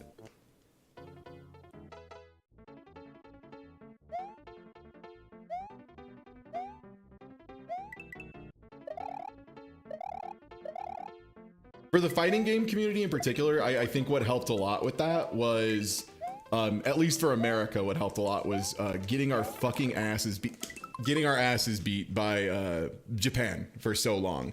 That really helped everybody kind of come together and be like, look, guys, we can't be doing this East Coast versus West Coast shit because it just doesn't matter if 5 Japanese players show up and are number 1 through 5 in our tournament. It doesn't matter East versus West. We're just worse. It's like one of those things. Yeah. Shadow the Hedgehog community used to be very weird and cagey. Good lord, why? Back in the day, we used to have to get fighting game tips from VHSs. Ah, fuck. That was still one of the funniest and one of the most like, oh god, that's racist. Oh god, that's racist. I've ever watched was this old like Street Fighter 2 tips clip. And that was the one that started with, now to learn some basic Rue combos. It was that one, but then like every bit after Rue, including Rue, they were just like, yeah, we're gonna have the characters deliver the tips in a voice that we as early 90s creators in America feel is appropriate for that character. As you may have imagined, this does not go well for Dulcium. Yeah, I was going to say, we all just like started gritting our teeth. Here comes Dulcium with his ethnic voice. Oh, fuck! No, no, no, no, no! Yeah, it was bad. Yeah. As a person who actually has like Pakistani cousins who actually do have the accents, oh my god, no. Yeah. It's, whoa. Yeah, and it was like for all of them too, so it was just like as soon as one hit, we were like, oh, it's all gonna be like this, huh? It sure was.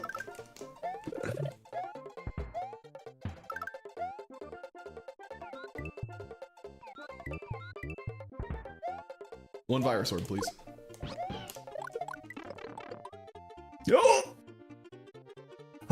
Oh no, Yossi. I think I made my Mario sick in a different way. I think I made my Mario sick in a new, exciting way. Yossi, what's wrong with your face? One of my favorite old speedrunning videos is some Japanese Final Fantasy 13 speedrunner who was extremely mad other people were using his tech, so he made a really long call-out video full of stuff like, do not allow the fucking strategy robbers. Oh, that's so funny.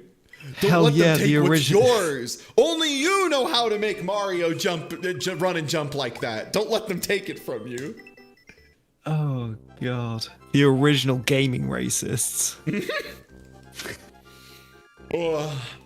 And yeah, I could see that being part of the speedrunning community as well too, because like yeah, Japan had really early like video sharing services where speedrunning was like very prevalent, whereas like I mean speedrunning obviously is on YouTube, but I think it took like a good deal longer, and there was a lot more like, whereas like a lot of Japanese speedrun stuff was hosted on like, you know, the equivalent of YouTube. A lot of speedrunning stuff, at least from what I remember, was hosted on like, you know, like the Speed Demos archives or whatever, which is cool but very isolated in comparison, right? Like the exposure is gonna be none.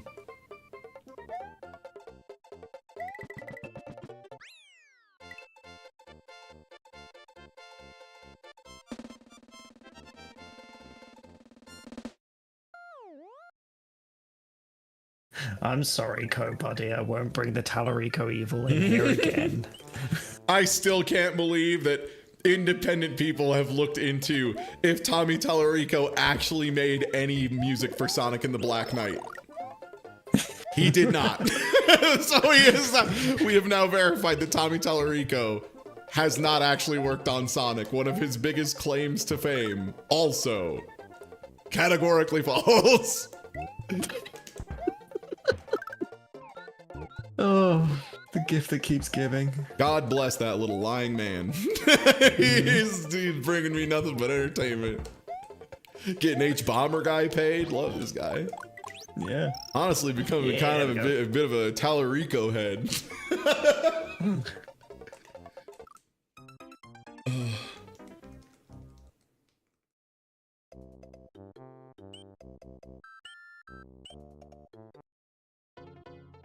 At least he can fall back on being the Roblox soup. Oh my god. I have a 4-hour video you need to watch. If you think he did the Roblox soup, I have a great video. Okay, now don't touch the fucking gate, Ty. There we go. Oh. Attaboy. Attaboy. Remember not to touch the gate. And now I'm, as Skybills would say, Pee-wee Mario. It's so funny. Oh. Sky is always so funny, but Pee-wee Mario took me out, dude. The second shooter on the grassy knoll was the words Pee-wee Mario just lined up on me. Just come into the room, very, very slowly sidle up to you, just in your ear. Pee-wee Mario. Just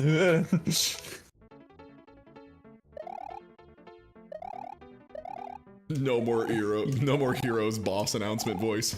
Pee-wee Mario. Ow. Ooh, excuse me. Oh my god, I'm doing this. Let's go, but several octaves higher. Cannot just say Pee-wee Mario. It's awesome. I love it. Like, I love when people have regional differences in naming things. Like, one of my favorite is video game controllers. I've known a few people who will exclusively call them remotes. And I love it. Every time they're just like, hey, can you hand me the remote? And I like look over and I'm like, there's a TV remote over here. Oh, you're one of these. A unicorn.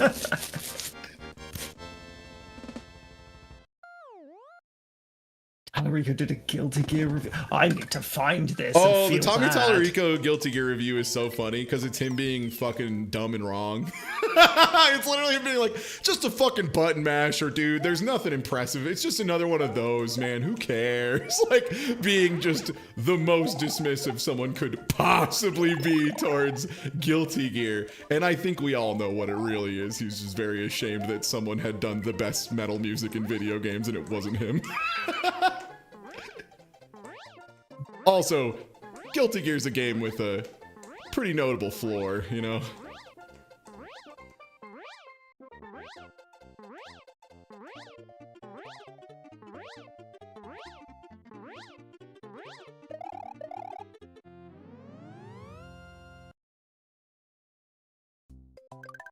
Yeah, that's what I think, Danger. He heard Holy Orders, the punishment due, and just started crying.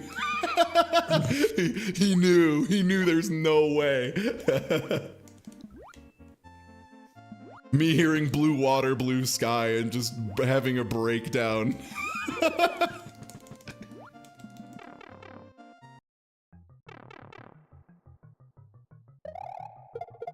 Yo! Close.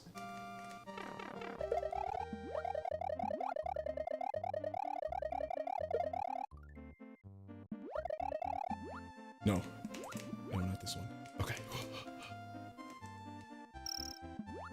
I hate you, fish. That one can suck a fuck. That's what I think.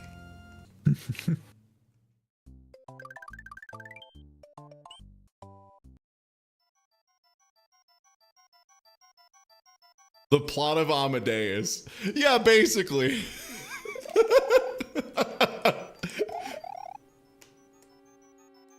just, yeah, instead of it being Salieri. Salieri is Tommy Tallarico. Tommy Tallarico is Salieri coded is like some real shit. That's true though.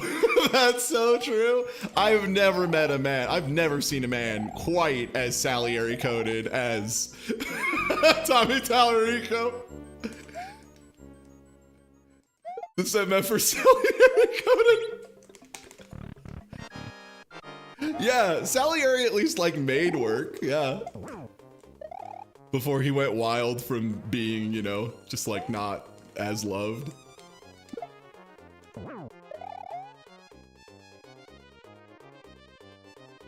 Hey now, Salieri was accomplished. That's a great point.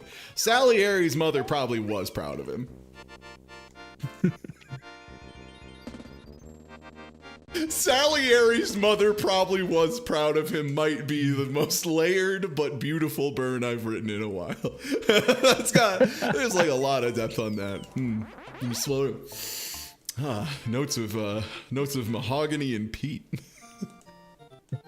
All right, don't touch the mushroom because someone decided it'd be funny to have the mushroom overwrite the better item.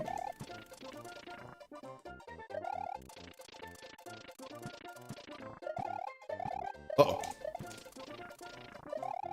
Okay, but what if Salieri was on MTV's Cribs? I bet that MFR would have like 6 pipe organs. I bet he'd be going crazy with pipe organs all the time. And now it's time for me to do a little Tekken cross grip trick where I move my hand to a different part of the hitbox so that I can hold one button and mash the other. And it's very easy to do. No, don't eat it, you little weirdo. Oh, I hate when he eats them or spinning. You know he's gonna throw that up later. You know Let that. go now. You know that's just going in the back seat.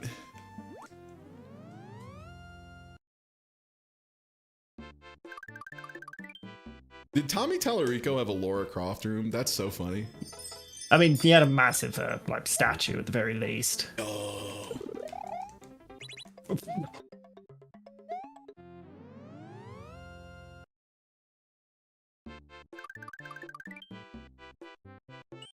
All right. He has so many rooms, and one of them makes him pee for some reason. Sick. Flight time.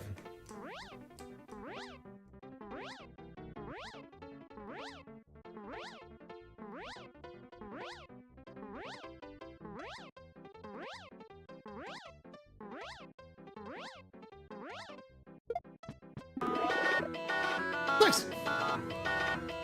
Woo, thank you, Tina. We did it.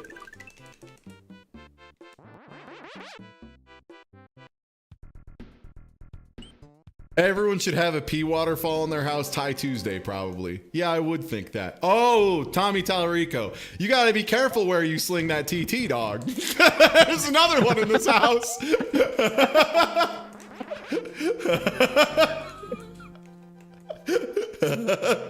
I'm like, yeah, I mean, To be fair, it is something you might say at one point in time. Yeah. Like, you're not wrong. I do think that.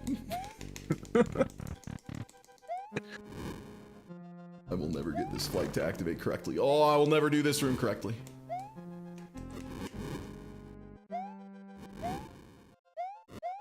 Excuse me, sir.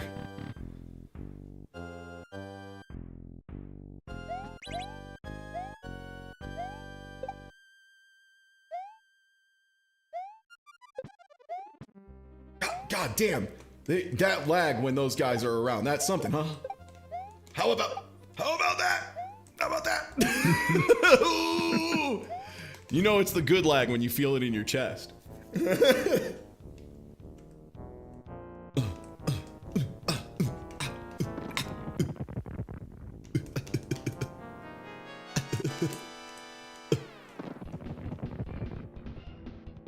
Bowser, feed me, Bowser. Bowser, feed me the Koopas.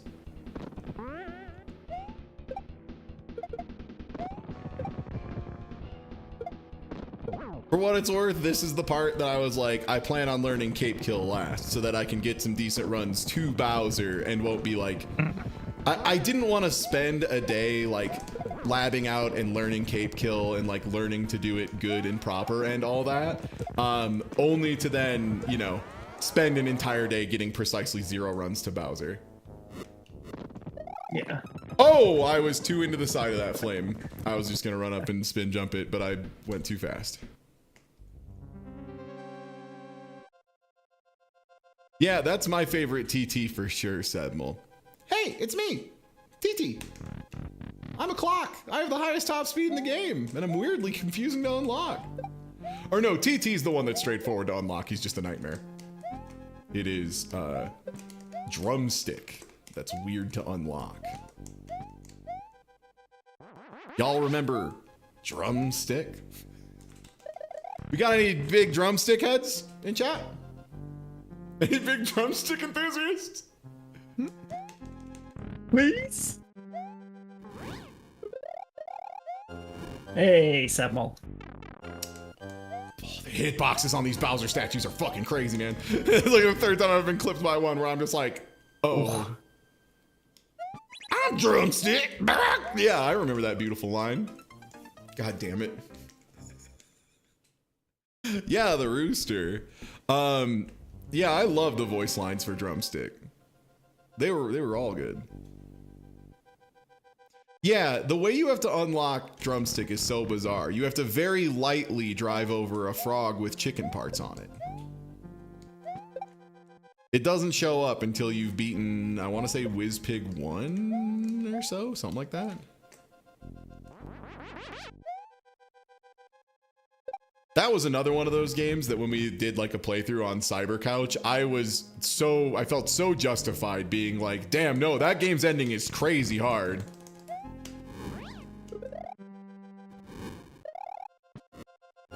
There we go. Oh my god. At least I did room 7 kind of right that time. Nice. Yeah, I'll take it. I'll take it. Yeah. I fumbled the bag at the end, but I did the hard part correctly.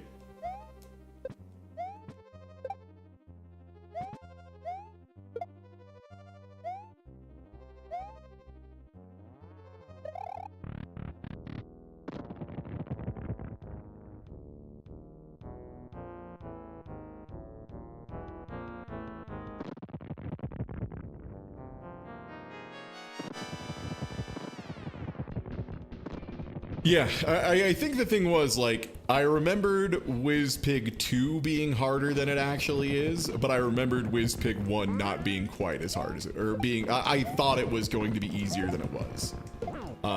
Like, that one is actually as hard as I remember it being. Whizpig 1 was fucking unbelievable.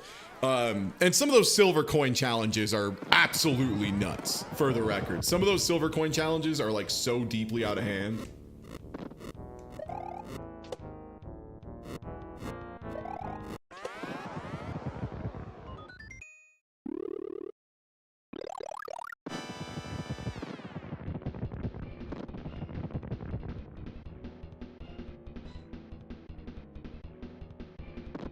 Who cares about Banjo? What matters is, you know whose first game Diddy Kong Racing was? That's right, baby, Conker. Where he was just a funny little squirrel. And he didn't say slurs yet. They added that later.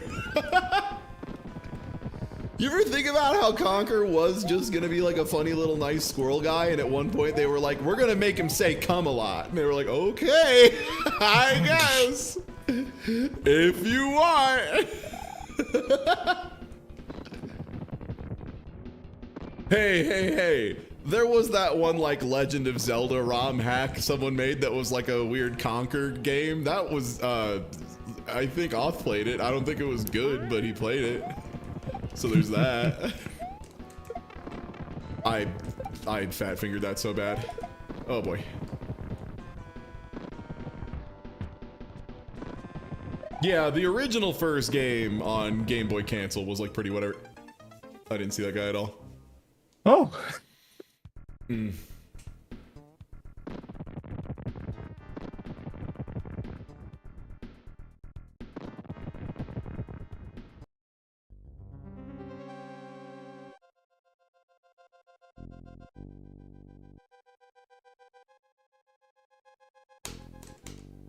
So Dubs, the thing that gets brought up a lot, just on this channel in general, and I think a lot of retro channels, because it's an interesting facet of something that I don't think we're gonna have as much of in the future, which is a game you just kind of rented because you had already rented most of the other stuff there, and you wanted something new, and then it sucked a huge amount of ass. But you kind of kept playing it because it was the only new game you were going to have access to for like a week. So you played it. I just feel like a lot of people aren't going to have stories of what that game is to them anymore, which is a little sad to me. So do you have any of those? Because I know for me, like the initial one is like Bubsy, of course. At the time, Unlimited Saga is one of my all-timers, because if you rented Unlimited Saga, you can't possibly forget that experience. I remember thinking Mischief Makers was bad because the N64 D-pad was trash. I have since changed that opinion. I can grow, personal growth, but I remember being like, this game sucks because the D-pad on the N64 felt so dog shit.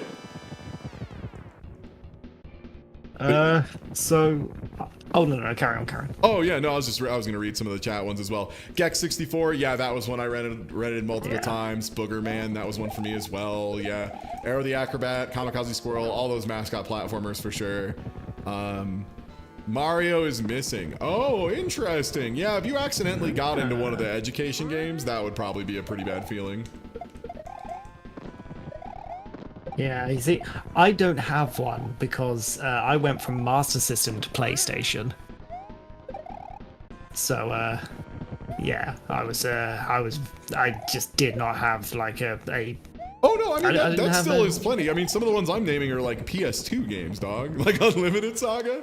Yeah. Yeah. I just mean yeah, like but then also by that time, by that time I wasn't renting games, unfortunately. So yeah. Oh, okay. Yeah, see, I didn't stop renting games really until basically when I was done with college, frankly, because we would just go rent a movie and like grab a game or two. Yeah.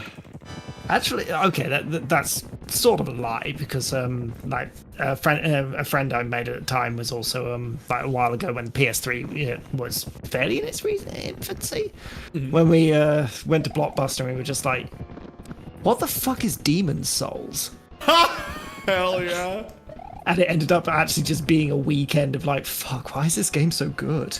What is this game? Where did it come from? Still had a GameFly subscription in 2012. Did I tell you my last purchase from GameFly? It was awesome. It was Final Fantasy 15. They had, for some reason, copies of that game for so cheap. I think they were just like liquidating them. And I ordered it from them and it took way longer to show up than I was thinking it would, which is like, that's GameFly to me, baby. Like, yeah, it took a long time and the service wasn't very good.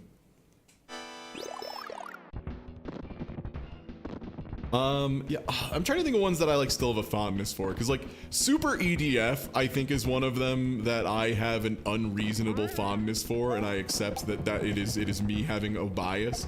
And it's funny because whenever I mention that I love Super EDF, people just always assume, they're like, oh yeah, like the EDF games, a lot of people like those. I'm like, no, totally unrelated.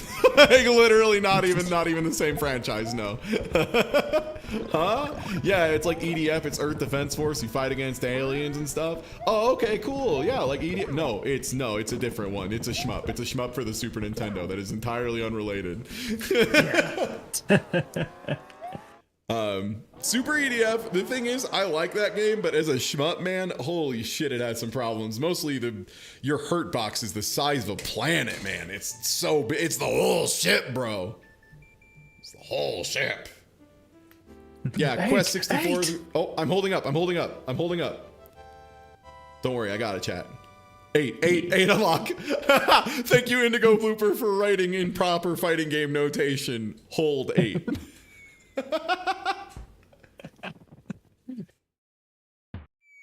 Box of voice 8.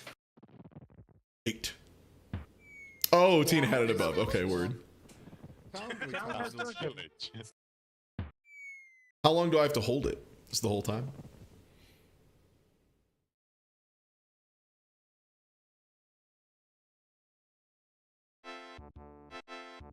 Yes! Oh. Why does this happen? Why does he do this? Is Mario sick? I mean, honestly, if I like had assumed I was gonna be on like a week-long adventure and I just finished it in 12 minutes, I definitely would just be like, T-pose, clap, T-pose, clap, T-pose, clap. Like, oh, baby. Mario just full on, yeah, buddy, after just killing it on a run. My man. Why does he throw his head back? It's so good. It's because he's celebrating. He's having a great time. Or every time he claps, he has to like sort of make sure he just clears his chin. Otherwise, he'll just be smashing himself in the bottom of the face all the time. I think the game that made me the most salty renting it was Ninja Shadow of Darkness on PS1. Ooh, yeah, like there are so many like random N64 games I rented that just sucked and went nowhere, but like ones that made me notably mad, I think Unlimited Saga is like always going to be the top of that list. I just don't see how it can't be. Sorry. I once again got hit by the Tie Tuesday curse of all the first Castlevania games I played were the 3D Castlevanias on PS2. So there was that. There was like me as a teen getting really hyped for Castlevania because everybody tells me it's like the coolest thing in the world, and then I try it. I'm like, this fucking sucks. This is not good. And then reading reviews later and everybody being like, this isn't Castlevania, and I'm like, fuck. Fuck. There were like 12 of those too. They made so many weird Castlevanias that weren't Castlevania for the PS2. They loved it. Yeah. And then they also made like Chaos Legion, which was like kind of one of those.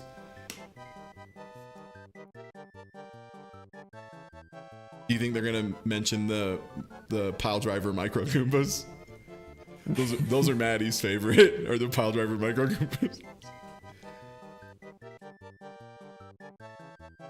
God, someone mentioning what was the ninja game they mentioned?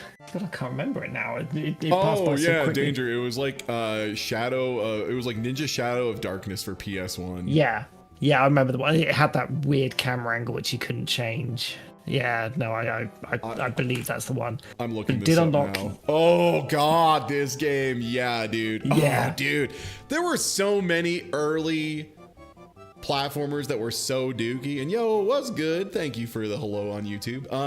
Yeah, there were so many that were just so bad. Holy shit. Yeah, because it unlocked a memory. I did rent a game which was weird because I don't think it was just straight up bad, but it was so majorly disappointing that I bought it to see if there was anything else to it, and it ended up being bad.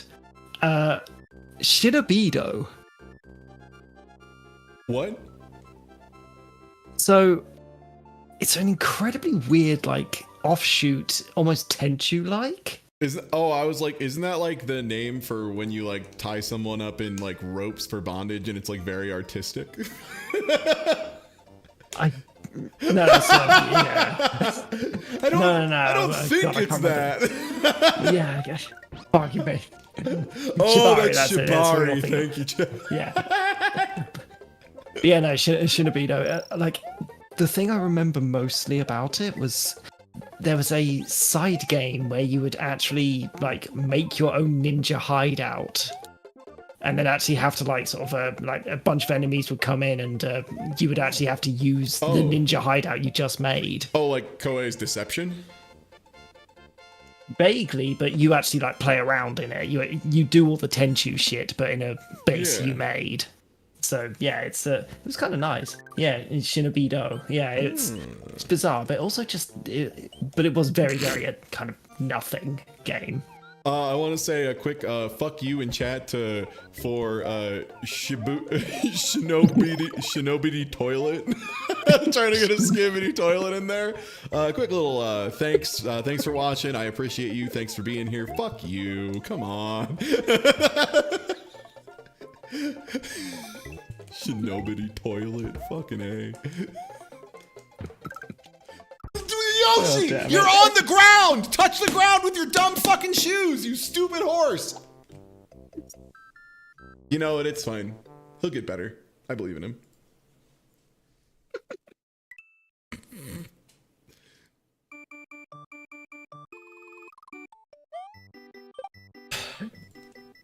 let's try and let's get one more run across the line, and then I think we've done good work for today. I think we've done a good amount of work.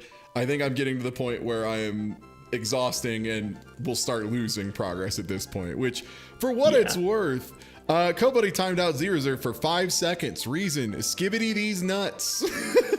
Kobuddy, I believe what you were looking for were skibbity's nuts. You can time yourself out for 5 seconds as well. No, don't do that.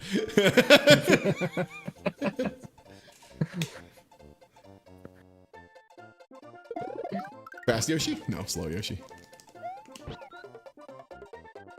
5 seconds. The perfect timeout. Just long enough to think about, should I do that again? Maybe not. Am I gonna do it again? Maybe. Maybe I will. God damn it, Indigo. There's a deck in Disney's Arcana right now that's being called Bibbidi Toolbox, and I did a fucking double take when I saw it on the YouTube thumbnail. Holy shit. Bibbidi Toolbox. That's so close.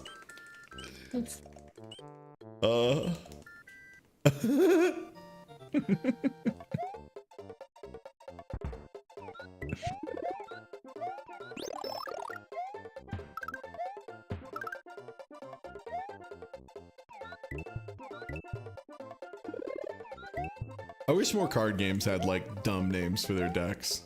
Because I feel like Magic in particular, like it used to have some really wild names for its decks, or like players would just casually refer to them by very stupid names. Like one that ended up getting banned because of the play pattern it created was so fucking boring was Eggs.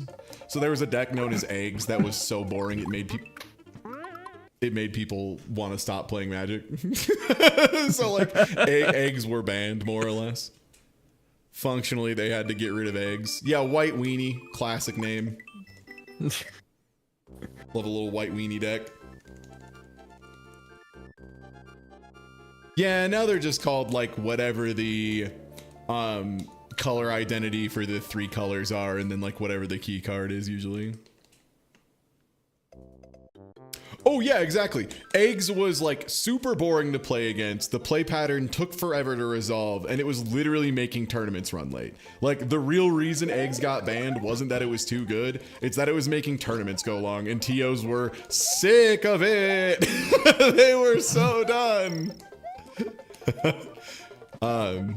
It's same with Sensei's Divining Top, right? Like Sensei's Divining Top, for those of you who don't know in Magic, is a card that is unbelievably powerful, but it forces you to make a very difficult and technical decision every single turn, sometimes multiple times. So in like higher power level games of Magic the Gathering, where you're like allowed to use the really old fucked up cards and stuff, you would have both players with a Sensei's Divining Top on the field making 1 to 3 decisions where they look at the top card of their deck and like have to decide whether they keep it, put it down, that kind of stuff.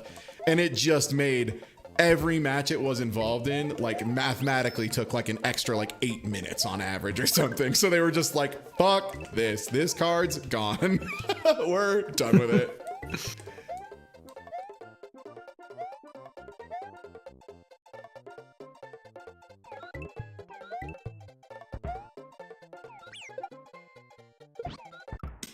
I love to go down with the ship.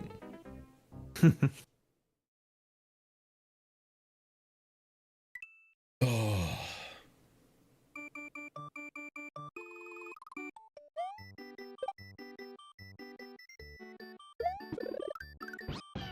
Yeah, Cat Oven was really funny.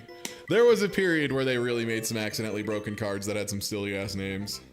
Like there was a meta that I think was only legal for like a month or two, where the entire game plan was to make infinite copies of cats. Like there was just a planeswalker who was particularly good at dealing with artifact creatures and could like spit out a cat, and you would just like do a weird combo with her, so she would just shit out 1,000 cats on the field. Yeah, it was just like a cat combo, and people just called it cat combo for a while. Yeah, Sahili cat combo, exactly, that's the one. I think that might have been the fastest I've seen a card go from out and about and they're like, oh, this should be an issue, to immediately banning it and being like, holy shit.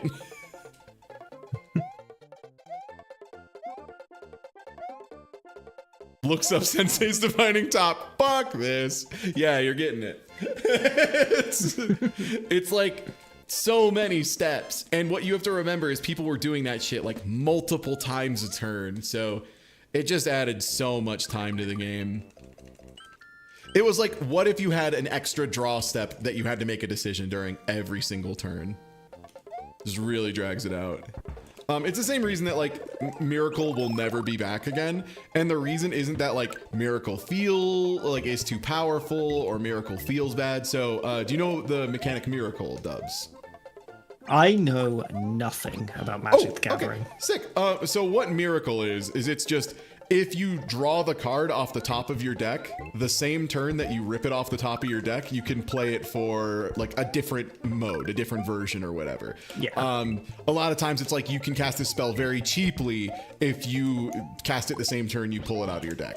The reason this feels bad is two things. First of all, it means if your opponent does get lethal off of a spell with Miracle, you know they just pulled it off the top of their deck. Like, you know they got lucky. You can provably say my opponent got lucky in my face and won.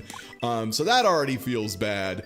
And then the other part that feels bad is after any draw in the entire game, when Miracle was a mechanic, you couldn't just draw the card off the top of your deck and put it in your hand and start playing. What you had to do every turn was put your hand down on the table, draw the card off your deck, look at it for a bit, pretend to waffle as though it was a Miracle card and you have a decision to make, and then put it in your hand and continue playing. Which, at the pro level, they have to do that feint every single turn. Like, they just have to. You have to do that. You have to feint that, or else your opponent now has information and the information game is no longer symmetrical. Like, at a professional level, they will always do that. So yeah, because the mind games, exactly. You want to make sure, because if you just took it off your deck and were like, oh, whatever, and just put it in your hand, then they know you don't have a Miracle card, right? So it was this whole thing. It created this awful play pattern of every single turn of every single Magic game was just, And 90% of the time when they were doing that, they were just pulling like a mountain that does nothing at this point in the game off their deck and being like, a mountain, maybe no, I'll put it in my hand for now. It was just so dumb. Yeah, so that's like the real reason they'll never bring Miracle back.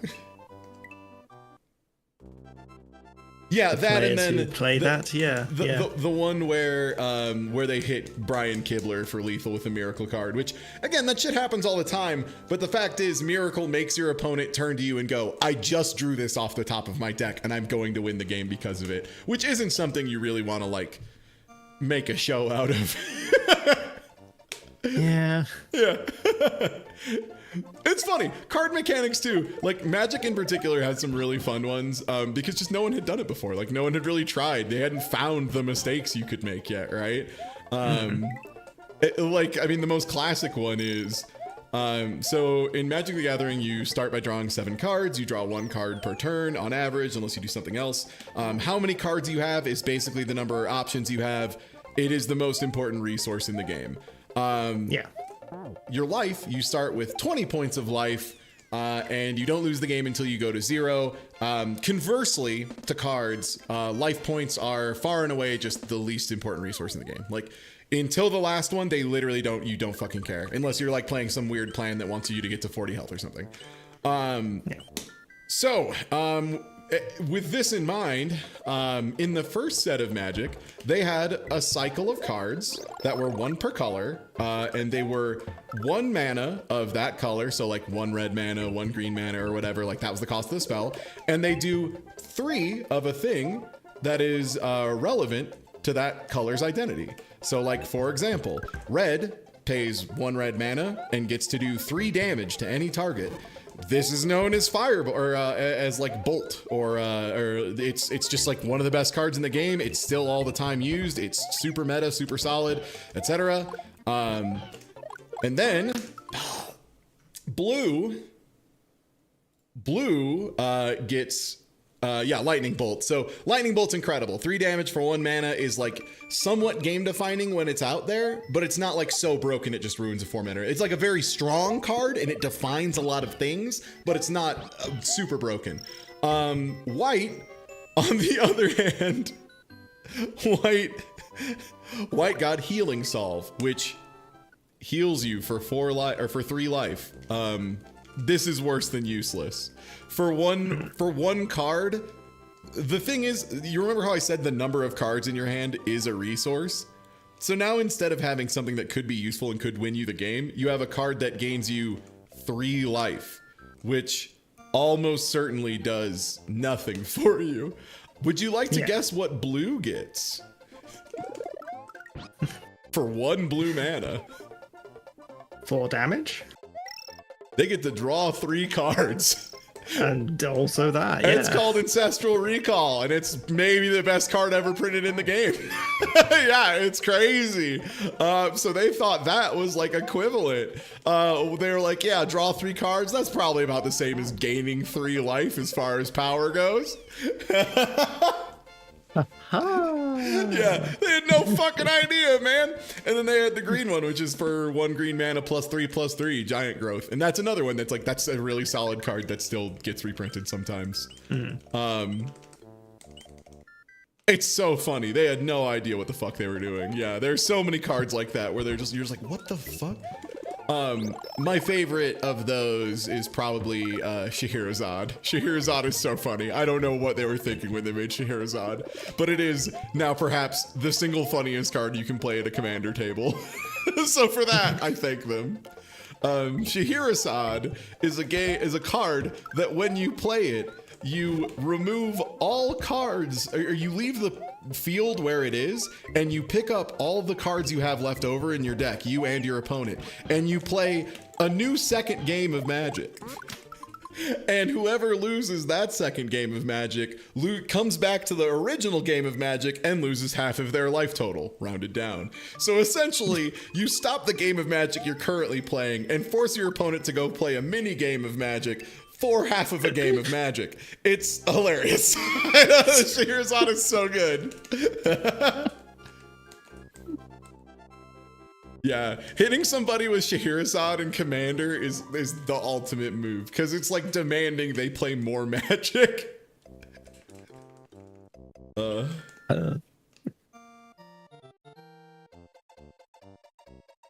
Yeah, it can nest too. If there's multiple players with Scheherazade, you can play a Scheherazade inside of a Scheherazade, which not in Commander, you would need multiple sickos, because in Commander, you can only have 1 copy of a card in your deck. So, thank God. But yeah, Scheherazade, absolutely comedic gold card. One of them that clearly they had no idea what the fuck they were doing. Also, Ante. Ante is a mechanic that was banned within like the first 3 sets of Magic or something. Because what it was there were 2 different ways to play Magic. The normal way that everyone plays it now, and then the way that they had originally intended it for Ante. What Ante was you and your opponent would both pull a card off like the top of your deck and then play a game of Magic. And whoever won got that Ante card, like for keeps, forever, like ownership changed. For what it's worth, they did this before realizing that Magic the Gathering cards were going to have a very directly traceable and tangible market value. So the reason they got rid of it so fast was because it was like very clearly like, oh, this is gambling now. Like as soon as there's a secondary market that's thriving, this turns into gambling, like the same nanosecond that happens. And then they were like, oh, okay, we gotta. But you can still see some cards that mention Ante from here and there, and if you're ever like, what the fuck was Ante? That's what it was. It was gambling. Dexterity-based cards like Chaos Orb. I love Chaos Orb because I've still seen people play it in Commander, and it's really funny. You'll see old Magic pros sometimes play on like YouTube channels and stuff, and one of them I've watched legitimately was like, oh yeah, here's how you do Chaos Orb and never miss it. It just like showed them how to throw Chaos Orb correctly to make it always land where they want it while still being a legal throw. Unbelievable. Chaos Orb was a card that the text is pretty wild on it, but it's something along the lines of you need to release this card from at least a foot above the play surface, and it needs to flip over entirely at least one time. Anything that Chaos Orb is touching when it lands is destroyed. They never did this again. Other than the one time for, so they do joke sets occasionally, the unsets, like unglued, unhinged, that kind of thing. And one of the cards was a callback to one of my favorite urban legends of Magic. And that is a player realizing that there was all Chaos Orb said is everything that Chaos Orb was touching. And as far as they knew, there was no rule against ripping up your own cards at the table. So they just like played Chaos Orb and then ripped it up into a bunch of pieces and just threw the confetti all over the table and said, Wrath of God. Just like, it was like, oh, yeah, that's it, Chaos Confetti, done. And so in one of the later unsets, they printed a card called Chaos Confetti that like legitimately the cover art is the Chaos Orb, but being like ripped in half like a piece of paper.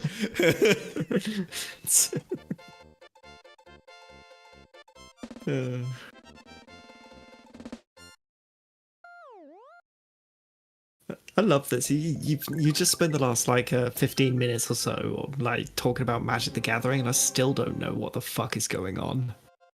Yeah, Like, and that's Magic in general is like, so the tricky part about Magic is actually learning it and playing with a couple basic decks isn't too bad. But as far as like everything there is to know about Magic, like it is mathematically proven to be the most complicated game that currently exists. Like according to many definitions of complicated, it is the most complicated. Like by like a lot. It's wild. Like you can using Magic cards and using the like stated interactions on them build a working calculator and computer in multiple different ways. Yeah, I'm never going to get into Magic, but also I love hearing about it because like, all of this is wild. And you know what? I like being I like being just a pedestrian in this and just walking in, just being what the fuck. It's like Dwarf Fortress for me. Yeah, 100%. Yeah. Even more so than Yu-Gi-Oh? Way more. Yu-Gi-Oh will trick you into thinking that it's got more going on than it does, and that's because they don't keyword things. What that means is, in Magic the Gathering, a creature could, for example, be a 2/2 with flying. And that's all the card will say. It will say 2/2, the cost of the card, and the word flying. Yu-Gi-Oh does not keyword things, so it can't just say flying. It instead has to give you a small document explaining what flying does on every single card that has flying in the game. This gets extra bad when you start stacking multiple sets of keywords, because then you end up with, like things that have legitimate like multiple paragraphs of text, and it's because of that. It's because they refuse to keyword things, so you get these huge walls of text that are basically like Magic the Gathering, it would be 3 words, and in Yu-Gi-Oh, since they refuse to keyword, it ends up being 3 paragraphs. Yeah. Oh, did they finally make any keywords? Holy shit. Damn it. I fucked up the ghosts. I've made you a Magic the Gathering card? Power Flapjack? Good lord. Huh. The joy of trying to remember everything you've done. God. It's wild, like, thinking about when people actually go, oh, you commissioned this one time. And I'm just like, oh, okay, cool. I believe you. Oh, man. That's fucked up. So yeah, chat mentioned what is, like, without a doubt, my personal favorite piece of writing regarding Magic. And that is, of course, there is a book. And I believe the copy I usually post is, like, 3rd edition. It is a book called Understanding Gush, and it is about the card Gush. And you might think, well, certainly there can't be a book that is, I want to say it's like 700 something pages about how to correctly play a singular card in the game of Magic the Gathering. you'd be wrong. There is. There is. And also, it's justifiable, which is maybe more crazy.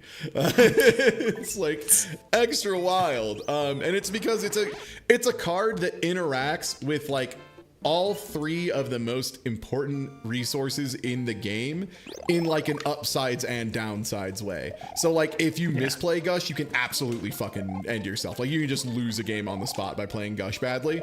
And you also, it does so many good things for you in the right situation that you could absolutely just win off playing Gush correctly. Jesus. Yeah.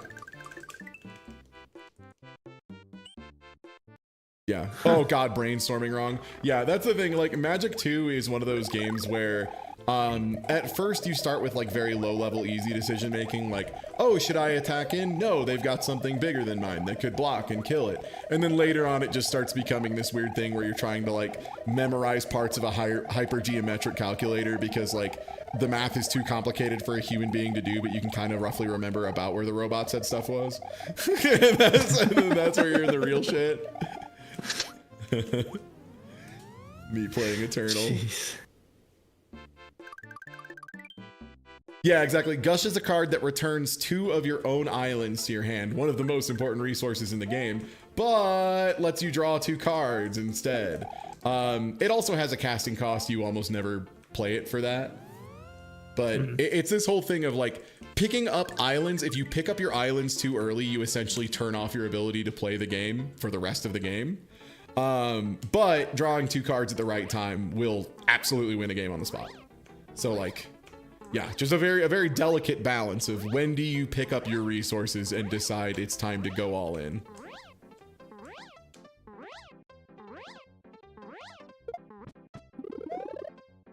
Nice. Damn, true gamer. Explaining cards and doing this section. It's not that bad as long as I don't Yeah, completely no. lose the rhythm, yeah. Yeah. All right, time to get in there. Under 10 minutes and he's at the front door. Nice. It's like it's a real speed run almost.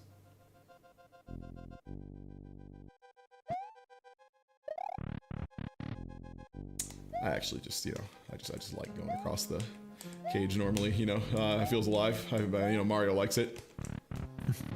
He told me. Mario told me he likes it. It's good for him. Yeah, just getting the exercises in. Oh yeah, who have you been playing in Grand Blue? If you've been playing any at all? Still Charlotta gaming?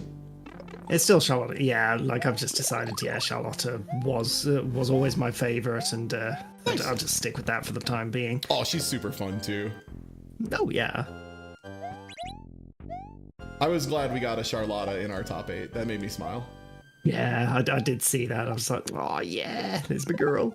Honestly, that top 8 in general was like wild for character representation because like the only character we had 2 of is not a character that's particularly strong or like well regarded by the community.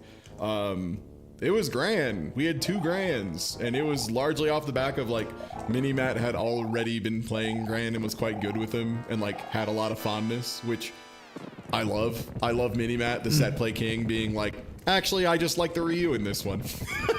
It's really fun. It's like the same as when he plays like Potemkin and Accent Core, and I'm just like, oh fuck, right, you can do other ones too. All right, you're good at all of them. That's so crazy that they let you do that. They let you just be good at all of it. Bowser. Thank you. Minimat, the Swiss Army knife for fighting gamers. I mean, that's like part of what I was trying to do. Like, I try to learn all the sorts of different varieties of characters because then, like, you can understand the weaknesses in their game plan a little more.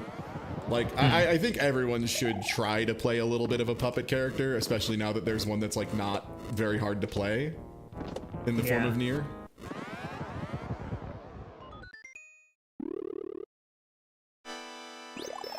Because the first I'm a time you little play late. Zato and you get annoyed at someone punching your dog 12 times, you're like, oh, okay, I need to punch the dog more. Got it.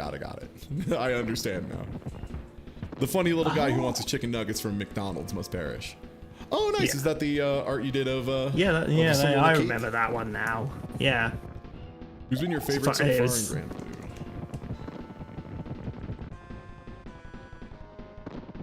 I mean, my favorite so far has definitely been Anila, just because she plays like a very weird specific game that requires me to really understand what my opponent's doing in a lot of ways.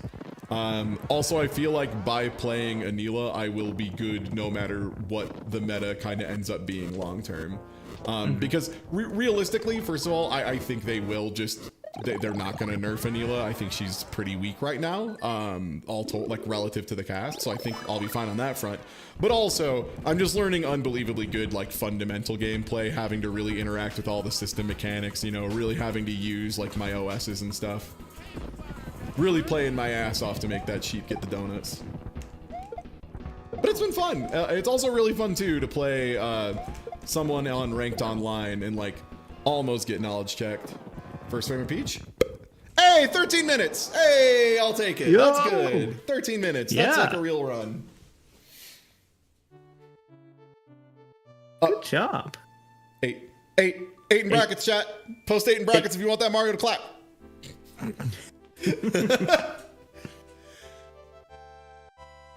See, now there's a tradition I can get into.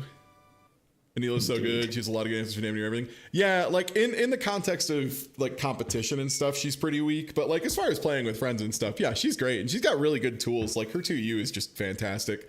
Especially if you're playing against people who, you know, aren't quite at the level of understanding that they need to jump and make it hard for you.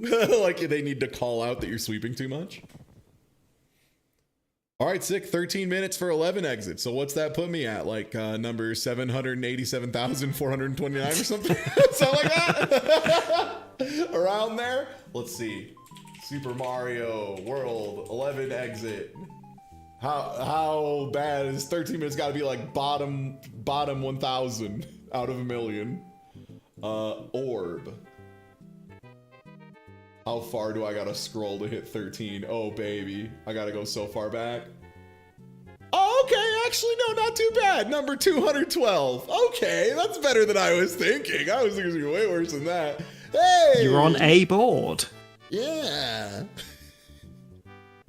But no, for real, that was really cool, Yeah, actually. good run. Yeah, for like learning and stuff. And the fact is, I still haven't learned Cape Kill for Bowser, which will save a ton of time.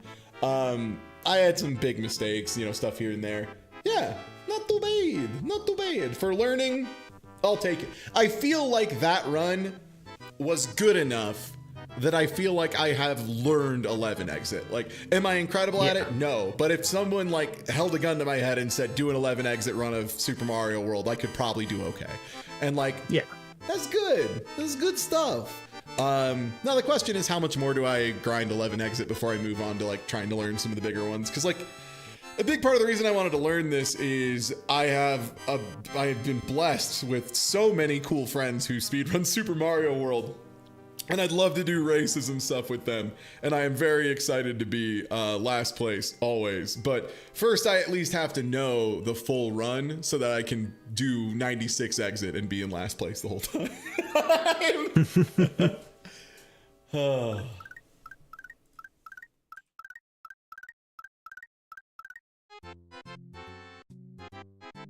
Yeah. Oh yeah, no, speedrun.com absolutely lets you submit if you're super far down the list. They don't give a fuck. Because here's the thing, right? If you like submit a speedrun for a game and you're claiming like 215th place, like sure, who cares? Yeah, whatever. Like if you lie about it, no one's gonna give a shit. Like no one's gonna care. It's usually only if you get like top 3 or whatever and you're claiming, you know, some really fast time that someone's actually gonna like watch and check. Because, yeah, like, people aren't that pressed if you're knocking them out of, you know, bottom 1 billion or whatever. All right, well, hey, everybody, thanks for hanging out. That was a really nice time. I enjoyed a little Fast Mario. Yeah, thank you so much for being here, Dubs. If you aren't already following Dubs, please do. Incredible artwork. La Mulana streams. Other speedrunning Donkey Kong 94 now. First time hearing about this. Crying. First time hearing about this. Yeah, all sorts of awesome stuff. Love this dude. Let's drop him a follow. Oh, thanks, me. I'll be here tomorrow with Grand Blue. Right, it's a little bit of Grand Blue tomorrow before I head out to some stuff, and then Thursday we'll be doing game audio guessing stuff, that was really fun last time we did it with game covers, like trying to figure out what a game is by like 1/10 of its cover. Super, way more fun than you'd imagine, way more fun than you'd think. And then a bunch of Lethal Company with friends after that. Friday, I'll be doing reviews of apples, like the food apple, not the brand, to be clear. And then after that, food review, guys. Saturday, we'll be doing a ton of Hyrule Warriors, with a break for me to go to locals in the middle, and then more Hyrule Warriors at the end. Yeah, thank you so much for being here. Thanks for following. I hope to see you soon. Have a great night.